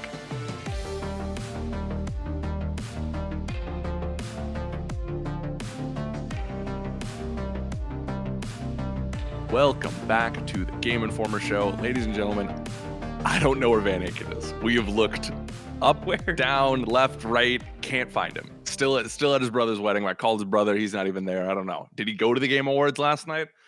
Kind of worried. Master of Stealth. That Van Aken. Alex Van Aken, yeah. Alex, if you're listening, just come home. We're not mad. We're not disappointed. Just come home. But in his stead, I guess I will do housekeeping. So, this week, we have a new podcast review. As always, we like to read y'all's feedback. If it's constructive, if it's mean or racist or anything like that, we're not going to read it, because no, it's just not what we do here. I thought you were going to swerve us and say that you were going to read it, and that was going to be mind blowing. Put them on blast. Yeah, well, maybe. Yeah. This week's 5-star review, which Savoy Prime was kind enough to leave us over on iTunes. It helps us a lot, like genuinely. It helps with the algorithm. I don't know if y'all aren't familiar with the podcast stuff. It really helps boost our standing. And if y'all are really liking it, it helps us a lot. If you're not, that's okay too. Like, we want honest reviews. We're not asking for everyone to just give us 5. But if you're liking it, give us a review. It means a lot to us. So like Savoy Prime did and said, one of the best. If you want your video game podcast to have news, humor, and a lot of personality, you can't go wrong with this one. I've been listening to them since 2015, and the GI crew has never disappointed me. But I gotta say, the new crew has elevated the show even higher. I always look forward to the upcoming shenanigans from them. We're kings of the shenanigans here. I love your shenanigans. Yeah, I do like my shenanigans as well. They say that we can. Who says do that? what? I do. No, just in general, we just can. We shenanigan. Whatever it is, we shenanigan. Oh, I love it. So thank you for that review, Savoy Prime. We really appreciate you. Just in general, I know you're in Discord as well, and we appreciate your support. So shout out to you. Thursday stream. was the Game Awards stream, and Sure was. we're posting this on a Friday. So if you missed it, go check out the archive. If you have 4 hours to kill, Jesse and I had a lot of fun. I eat a Chipotle burrito off camera. It's a wonderful time. Oh, you should have done it on camera, right up in the I mic. didn't want to be gross. I'm already gross enough. I don't need to. I talked about Wait, a triple what burrito? just a Chipotle burrito. Oh, Chipotle. Oh, Chipotle. Yeah. Gotcha. I'm gonna have a triple. I'll make a triple steak burrito today. There you Why go. not? I'll get it for lunch. I'll 3 brave the types of steak. snowstorm. Yeah. Is what you. Ooh, carne asada. Get Mhm. some steak. Yeah, that sounds really good. This is a good opportunity to say that we have been for a while, but Thursdays always a stream along with Fridays is replay. Thursdays is usually a gameplay stream. Yesterday was Game Awards, so There was a special Halo stream on Wednesday starring one Alex Stadnick. there was, and Your boy. I was so rusty. I'm not gonna lie, I hadn't streamed in a minute, and I was like, "How do I do this?" So I'm happy we did that on Wednesday. Where's the record button? Yeah, yeah, right. But yeah, go check it out over on twitch.tv/Game Informer. A lot of fun. Notable YouTube videos. We did the Halo video review earlier this week that I edited and Matt Miller wrote, which his writing is exceptional. So go check that out if you haven't already. Best. Alex Van Aken, I don't know if it's going to be today or Monday, but has a special Deathloop video going up here very soon. I won't say any more, but it is fantastic. I've seen the first cut of it. So be excited for that. Social media plugs. You have myself, Alex Stadnick, your humble host here at Studnick76, STUDNIK 76. He's not here, but we wish him well. Alex Van Aken, you can find him at It's Van Aken. Of course, Marcus is here at Marcus Stewart 7. King of Late Night, John Carson is at John Carson. I think that does it. Oh, That's it. 2 podcasts to shout out. Video Gameography, All Things Nintendo. Fantastic new additions to the GI podcast family. Loving everything y'all are doing. And Marcus is the co-host of Video Gameography. Marcus, can you tell us about the pod a little bit here? Yeah, it's a video game history podcast where every season we examine an entire series, like all the main entries. So we are about to wrap up Metroid. We dropped the other M episode recently, and we'll be wrapping up with Metroid Dread. And I believe in that episode we'll be announcing what the next series will be tackling is. Nice. It's a biggie. It's a big boy. Big boy. I can't wait. I'm very excited for that. Cool. Yeah, that sounds great. Sorry, I'm just gonna take a note here. But yeah, honestly, y'all are killing it. Like that show is fantastic. And Are you counting the times that people say "big boy" on your podcast? Is that... We're trying to get Big Boy from Outcast as a guest. We're trying to lure him in. that would be We're also trying to get sponsorship from Big Boy restaurants. yeah. Everything is Give some free burgers. Is there even Big Boy in the Midwest? Is that a thing? Yeah, I no, don't even know what there's that one. is. So at a job that I had a couple years ago, I had to travel around the country, Mhm. and I was in like Michigan or like northern Ohio, in that area. Where was I? Anyways, there was a Big Boy there, and I did eat there. And Was it good? It exists. I'm Hey. looking at this now. I've never heard of this. but- Yeah. All I could think of is that really dumb Big Boy joke from the first Austin Powers. Yeah, that's the only frame reference I have yeah. for Big Boy is Yeah. is that. Oh, Big- they big- have like Big Boy's fancy never waffles. left. Yeah. Yeah. Waffles and hash and It's like a Perkins. Philly cheesesteaks. What? Yeah, a little What is bit this? of everything. Okay. A little bit. Huh. Check it out. A little slice of heaven. Okay. There you go. Yeah. I think that wraps up housekeeping for the week. I think I did an okay job. So we're gonna move on You did great. to listener emails. That's right, folks. One of my favorite parts of the show. This is the time where you get to tell us what to say. Basically, you can send in hopes, dreams, Put words in questions, our mouth. games. Yeah, exactly. We'll read it verbatim. Not really. But this is where you could write in some awesome questions, like our community always does. You can send those into either podcast@gameinformer.com, like some of you have done this week, or you can go to our Discord and put them in. I usually ask on Wednesdays for questions, so definitely keep an eye on that. You get access to Discord by subbing to our Twitch. 1 month, that's all you need. But we have a small but beautiful community that is very positive and a lot of fun to interact with. So if that sounds appealing to you, 1 sub, 1 time, and you're in. And if you have any issues with getting in, let me know. Hit me up on Twitter, or because I know some people have had issues using their Prime subs and connecting to Discord. So if you're having issues with that, hit me up either at the podcast or on Twitter. My DMs are open. So this week we got 3 good questions. We always love to see it. The first one is from Leafeon over on Discord. And the Leafster says, "What's the biggest game award snub you can remember being upset about? We all know award shows are BS, but we wanted to tune in anyways because we care." I think that's like, I love award shows. I'm all for it. I'll never forget legitimately being upset about Red Dead 2 won best score slash music against God of War, Spider-Man Celeste, Ni no Kuni 2, and Octopath Traveler. I love Red Dead Redemption 2, but no way it has a better soundtrack than those games. Interesting. I don't know about that. I feel like God of War would have been my pick that year. But anyways, I don't know. Do y'all have any anger you'd like to vent about for Game Awards snubs or losses or anything like that? It's hard to remember previous years. There's been Yeah, so I'm many kind of of these looking things, but back. this year, I think we even said this in the work chat as we were covering the show, but For Your Eyes not getting in something in the indie category, Yeah. or even I think nominated in one of them. I think actually I think Kano won both of them, like best debut Yeah. and best indie overall, Yep. which is fine. Like that game's great, and I'm glad to see it get some love. I didn't think it would get that much love, honestly. But that game is really good, and shout out to Ember Lab, Yeah. Orlando boys, like myself. Yeah.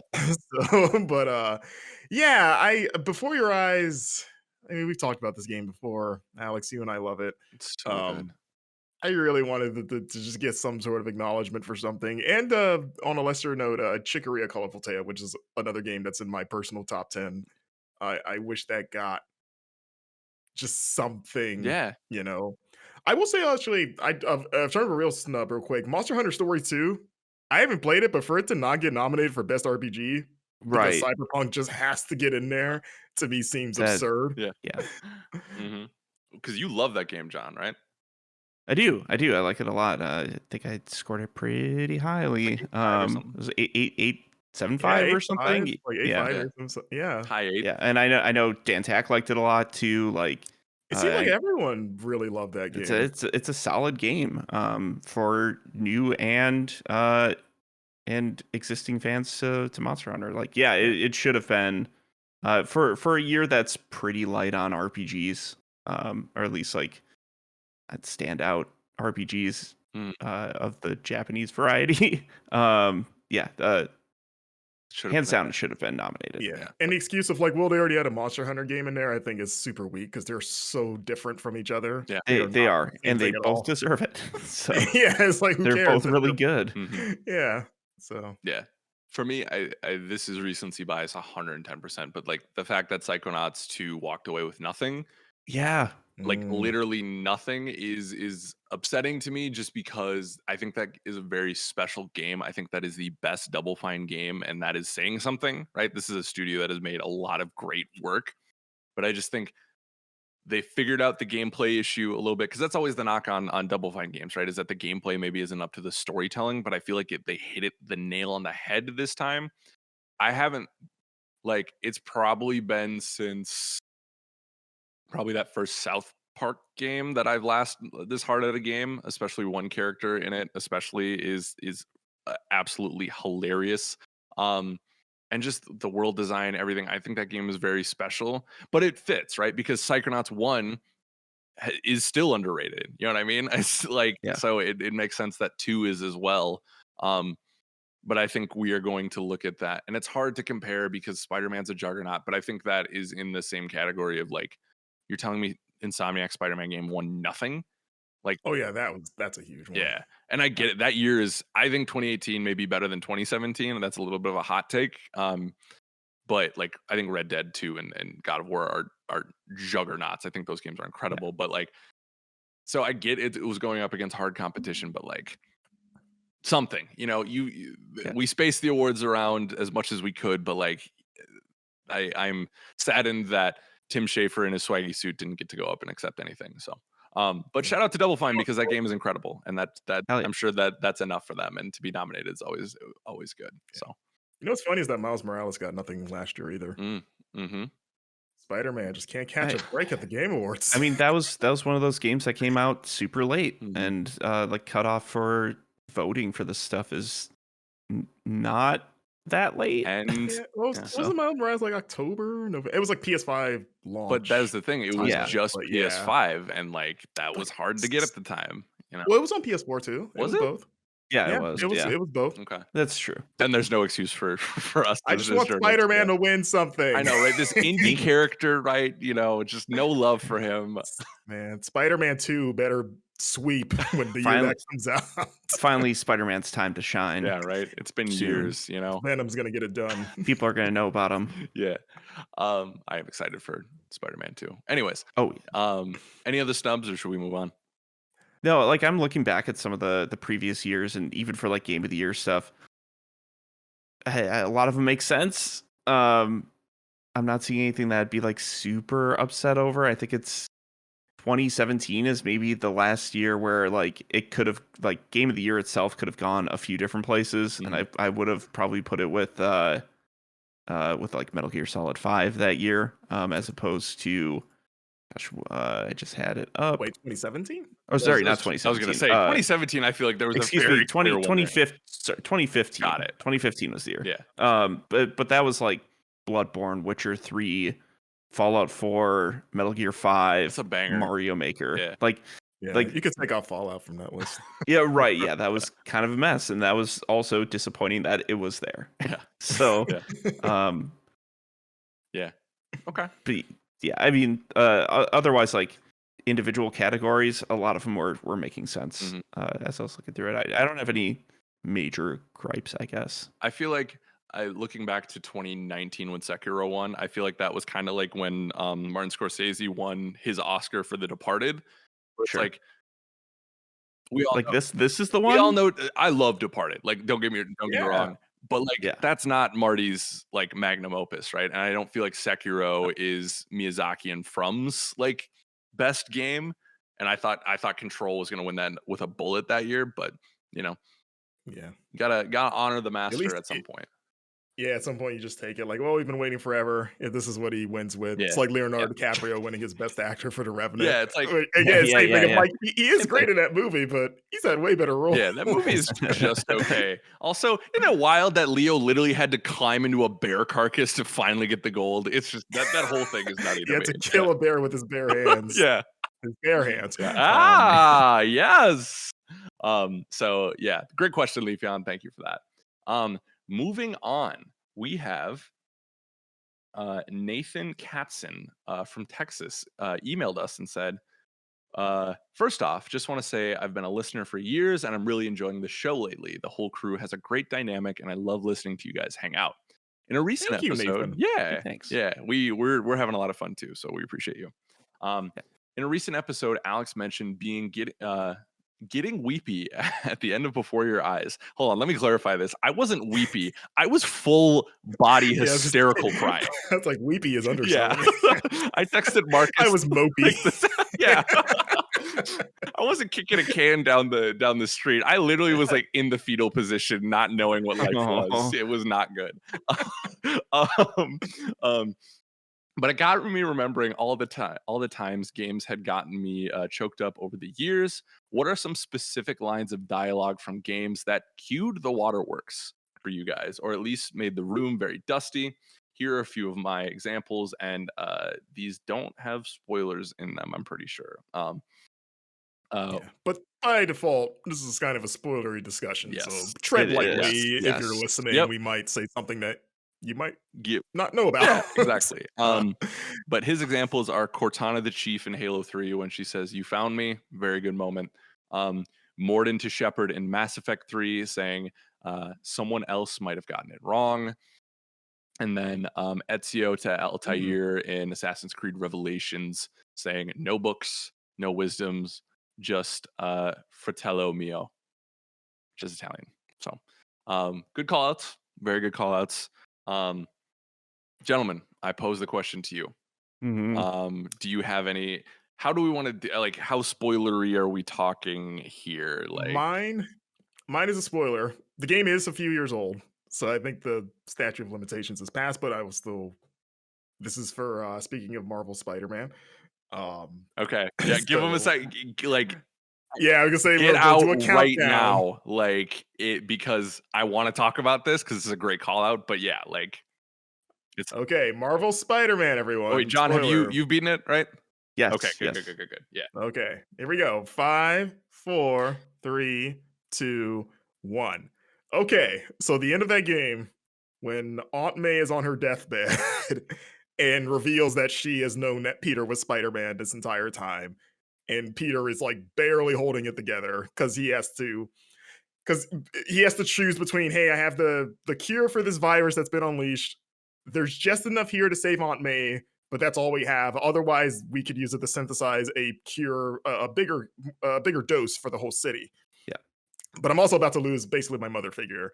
And he's at her bed, and he's in full Spider-Man, like he's pretending to be Spider-Man, like barely keeping it together. And she's like, no, like, let me see my nephew's face. And he's like, oh, I didn't know you knew this whole time. She's like, oh, come on. But the line that got me, this is an incredibly well done scene, is where Peter just kind of breaks down and he says, I don't know what to do.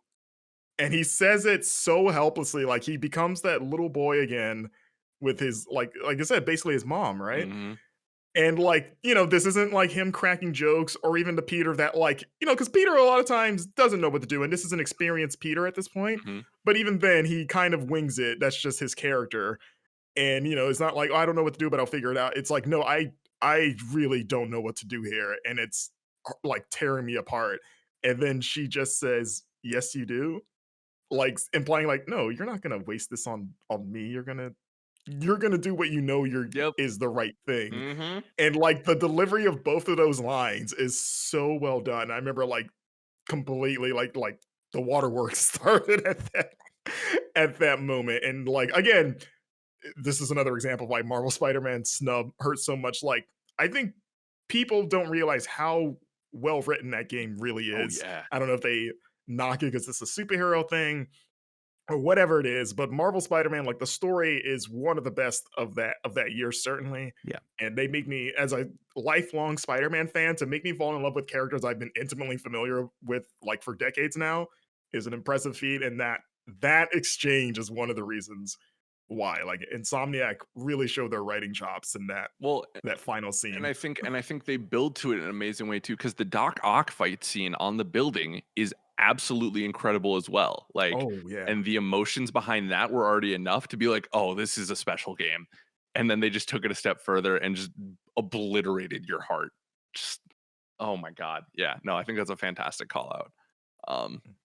Okay, I'm gonna wave back to the people who like who left. Like, come back, come back. But I think that's a wonderful call out. Do you have any Mm. others, or John? Do you want to go? Yeah, I've one that came to mind. Maybe it's because I've been engrossed with Final Fantasy for so long now. But the I guess it's not really spoilery. I'll stay out of the full spoiler section of it for it. But like the last campfire scene in Final Fantasy 15, where Noctis is just talking with the boys before going into the final mission, and like you've been road tripping with these guys for 40 something hours at this point, and everybody's personalities back and forward, what they mean to you, what you mean to them, and like Noctis just giving this final talk to them, and like there's tears streaming down his face. Prompto is also like just visibly weeping. It's a very emotional scene. There's no like specific line from it that got me. Just the whole feeling and presence of it was enough that I felt like I was just sitting there with those guys and feeling it with them. Yeah, for sure. That's a good call out. Should I play Final Fantasy 15? Yeah. Yeah. Yeah. I like it. Okay. It's the game has It's good. problems, but I think it's good. I think that the thing that they nailed the most is the brotherhood aspect of that group. Like that is the strongest element of that game. So that's what I was most kind of put off by to begin with. and that they nailed it in the end was incredible to me. Yeah. So See, John, I thought you were gonna say the line that made you cry was every time Ignis said, "I have a new recipe," that's it. That's it. because I And then cried tears of joy. I was like, "All right, new let's get food." to a campfire. Let's see what that looks like. Yeah. None of these cup noodles. um, I I'm going to talk about my example in the broadest way possible because I don't think statute of limitations is up on it, and that is Last of Us 2. And I know there are some people, I know a lot of people know what I'm talking about, but for the people who don't, I think I don't know what it is. Well, I know what it is. I'm a human. I feel things, but like they did this anytime fiction does this, it always gets me when it's not a character death, but it is the reaction from the people.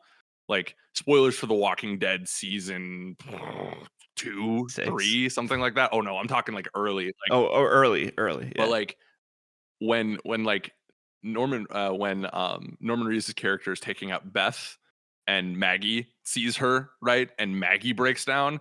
That's not I didn't cry at like the Beth sequence, right? I cried when Maggie saw her, right? Yeah. And there's a similar sequence in The Last of Us 2 where a character dies and one of the main characters is reacting, and it's like the morning after, and they're reflecting and just with what they've built in that game. Like like genuinely bawled, like not to the level of Before Your Eyes, but it absolutely ruined me. Yeah. Which makes another moment towards the end of that game, another conversation, if you're picking up what I'm throwing down, even more impactful, and absolutely did it again. Like I was like, you son of a bitch, like you did this to me again. I think the writing in that game is the best outside of maybe Red Dead 2. And I get emotional even thinking about it. I can't wait to whenever the PS5 upgrade for Last of Us comes out, I'm there again. But that's a special one. I think I've talked about it on the show. Also, spoilers for Gears of War 2. 3, 2, 1, go. Yeah. Yeah. When Dom has to kill Maria, I've heard people like I've seen online yeah. like are like, nah, Yeah. that's cheesy, it's dumb. 15-year-old Al who is just coming into his feelings and knowing that I'm okay to have like emotions, right? I absolutely lost it when he had to take the snub pistol or whatever. It's rough. Yeah. It's probably the most emotional thing of that original Oh trilogy, yeah. honestly. Yeah. Mm-hmm. For such a kind of dude bro thing, and they got better with each entry in terms of like nuance. Mhm. But Outside of that, like the other Dom stuff from 3, I think. Oh, yeah, that guy. Yeah, like it really Dom is like the emotional center Yeah. of that series. Mhm. A really tragic Because what does figure. he say to her? He's like, "I'm sorry, baby," or something. He gives like a whole little Yeah. goodbye speech to Yeah. her. Mhm. And I don't remember the line because it's been literally probably a decade since I've played 2. But Yeah, it's just, and especially he's like crying his eyes out as he's yeah, doing it. yeah. Yeah. And like at that point, I don't really I guess I wasn't as familiar with storytelling as I am now. You know what I mean? So it was unexpected to me because I was still naive enough to believe that things were going to be okay and they were going to find her and she was going to be fine. So that just floored me. And I still like, part of me wants to go back and see it. The other part is like, no, let's just keep that a happy or a sad memory in your, in your brain. So, I would say Yuna's speech at the end of Final Fantasy X is pretty, like, I don't remember it word for word, but like it's the hey, we beat the thing and now it's time to rebuild our lives, basically. And her talking about like, hey, yeah, we've all lost people out of, like, her coming off of what happens with Titus, or I always call him Ty. I know it's Titus, but It's in this it was house, always he was Titus to Titus. me. Yeah. it's Yeah. always going to be Titus. I'm sorry, Square. But yeah, like her coming off of that and her having kind of put a brave face as like ostensibly the leader of the world now. Mhm. And be like, yeah, it sucks. We finally got to where we've all wanted to be, but it came with some, a lot of loss along the way, including the love of my life, before we could even really get off the ground with our relationship. But we gotta move forward. I remember that I mean, Final Fantasy X was one of the first games I can remember that actively made me tear up Mhm. playing it. Um, so yeah, I think that's another kind of honorable mention, I guess. Yeah.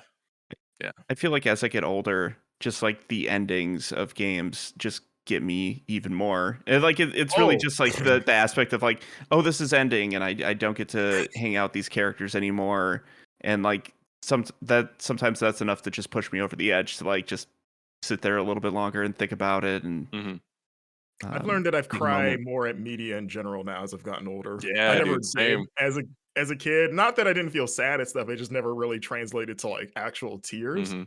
Yeah. But yeah, like movies, games, like I'll be like sitting in my chair, just like, what's wrong with Yeah, me? right? I remember like losing it at Squid Yeah. Game and all Right. kinds Yeah. of I was just stuff. about to say like I just finished Squid Game over the weekend, and Oof. like yeah, they're like Those the last couple last few episodes. episodes are Ooh, brutal, just super Yeah. brutal. Uh marbles. I saw, oh, Oh, oh, I'll just leave it there. oh I no. haven't seen it yet. I don't know if I That will or not, destroyed but me. Oh yeah. be prepared, it seems.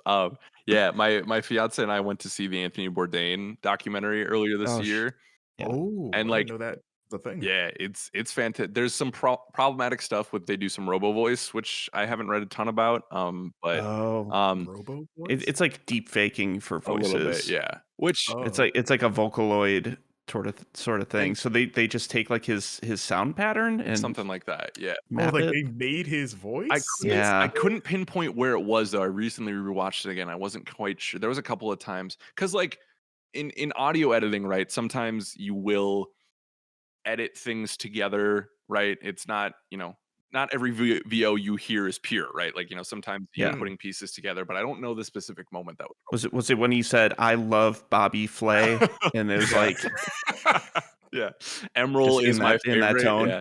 Yeah. No, but like, Bam. yeah. Yeah. But like, so I got teary in the movie, but then like I started to recap it in my mind, and like we're in the parking lot, and I'm just like thinking about how they edited things because in the start of the movie, he's very vocal. His voice track is very vocal, like he's very much a part of it. But as he starts to lose himself towards the end, and like he starts to, because spoilers, Anthony Bourdain kills himself.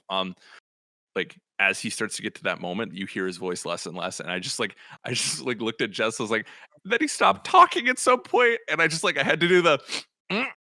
I'm just in the parking lot looking like a goof, but yes. So I feel you on that. I'm now an emotional wreck, and I don't know why that I comes know. with age, but Hey, you know what? Real men cry. You exactly, know, Yeah. yeah, Yeah. anyone out there that's like, oh, look at these baby boys. It's like, hey, No. nothing wrong with being afraid to show emotion. exactly, yeah, and it feels good. I learned that. Yeah, Yeah, it's cathartic. cathartic. Yeah.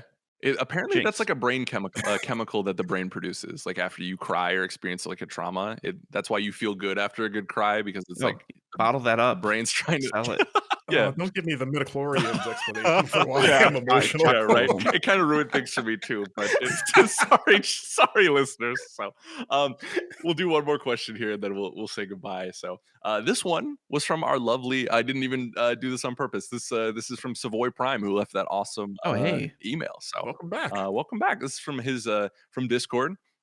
They say, GI Crew, out of all the games that are coming next year, what do you expect your game of the year to be?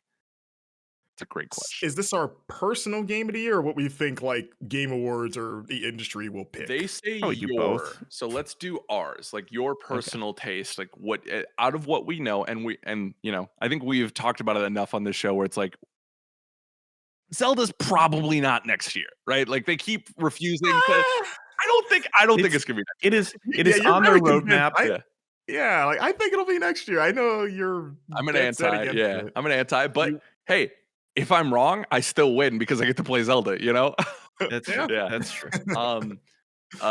So but no, like your personal taste, and we're looking at this as what is announced for 2022, like what do you guys think in your estimation will be your game of the year? We're very early on this, but it's fun Yeah, to do God. that. Next year Super is early. so stupidly stacked. Yeah, it's And dumb. so many of The them are next 2 franchises that I months are nuts. Mm-hmm. and like Uh, so many of those franchises are ones that I hold dear to my heart. yeah. Like some of them were my game of the years in previous years, like Zelda. So it's like I would want to say Zelda because it's like, oh, more Breath of the Wild, which like Breath of the Wild is my favorite game of the last decade. Yeah. Yeah. But man, Elden Ring looks sweet, and Mm. God of War. I loved God of War 20. I love God of War in general, but 2018 was so good. Mm-hmm. It's like, oh my goodness, Do you guys have ones I do. like off the top of your Yeah. head? Okay. John, if you'd like to go, be my guest. Yeah, I would say. Oof, now I'm getting into the list of ones that we don't know when they're actually coming. Mm-hmm. I would say front runners for me are going to be like Breath of the Wild 2.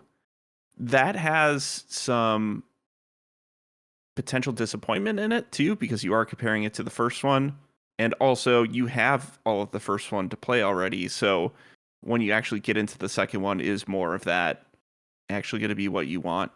True. On its face, 100% like up there. But then you look at like Starfield is in November. Mm-hmm. Obviously Elden Ring. For me, like Pokemon Legends Arceus Let's go. looks real cool, but like it has a ton of potential, but also has a lot of potential to just be like, Not since good. it is a Pokemon side game, could be rough. Yeah. Yeah, or just okay. It could be okay. Yeah. That game, Jesse said it on stream yesterday. That game has everything to prove and everything to lose, especially with the online community for that game. That if it is not like an 8.5 or above, I feel like people are gonna riot. Yeah, but also if they're planning another like traditional game later in the year, or if not then pretty soon after, then they could wipe that slate clean pretty quick. Yeah. I really hope, not to go on a Pokemon trail, but I really hope this is the start of a new franchise for them within Pokemon.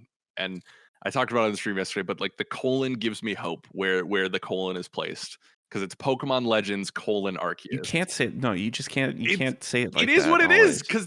Because like, what if we could get like a Pokemon Legends like a Kanto, Legends or you know what I series. mean? Yeah, Like, yeah. I think that could be Pokemon really cool. Legends Rattata. Yeah, perfect. It's just all. Sure. Yeah. Let's go Rattata. Yeah, let's go Raticate. I called Rattata Ratatat for literally my entire life, and I called it Ratatat too. I called it Rattata as a kid. Okay, good. I'm glad I'm not. In this house, it is Ratatat. Yeah. House rules. Taking that claim. Yeah. House rules. Yeah. You know, I thought of a dark horse. I've noticed my game of the year pattern is I rarely go with sequels. Mm-hmm. I think I'm more, unless it's a really good sequel, I tend to lean towards something I haven't played before, just something different. I forgot that the Callisto Protocol is slated for next year. Oh, it is. Yeah. That could actually be a front runner, because I'm a big Dead Space guy, and you know we haven't seen any gameplay of it, but if it looks as good as what we've seen, I could kind of see that sneaking up and being up there for sure. Yeah. Especially in terms of like new IP. Mm-hmm. I did see a game on this list called Wizard with a Gun, and that sounds incredible. Oh yeah, that game looks cool. If you've seen it. Yeah. So I think it's a Devolver joint. Oh, is that okay? That makes sense. Yeah. Next year's just filled with killers. Splatoon 3. I know that's not going to be like potentially game of the year, but I'm going to play the hell out of that for a good week or two, and sing its praises probably. Mm-hmm. Oh yeah. What if it's Sonic? What if Sonic becomes the Breath of the Wild? What if it out Breath of the Wild's Breath of the Wild? I mean, it could. Then we shut it all down. I don't know what else to do. much I don't know what games are anymore at that point. Give him a sword again. Another dark horse. Not since the Black indie, Knight. Little Devil Inside. Yeah. That game looks hey. better and better Yes. the more they show it. I could see that being the surprise, kind of like the Death's Door or the Hades of the year. Mm-hmm. See, that's a good segue, because I have one for that too. I think Cult of the Lamb, the Devolver Digital game, Yeah. that is dark horse That for looks me to be cool. like indie game that blows people away from a style perspective, from a gameplay perspective. I am all in on that game. This one is easy for me. This question is easy for me because I love Breath of the Wild. I'm excited by everything I see from Elden Ring. But to me, this is easy, and it's God of War. Like, to quote Marcus, with a bullet. Got about it. Yeah. Ragnarok. Too many games. It's too many games, man. Too many. Too many games. I know there's some naysayers out there, but I think 2018 God of War is special, and I think that's one of the best games of all time. Yes. With its combat is fantastic. The sense of scale and wonder is incredible in that game. What it was able to do with a very established toxic character, it is incredible, and that arc is fantastic. And I did some research into Norse mythology.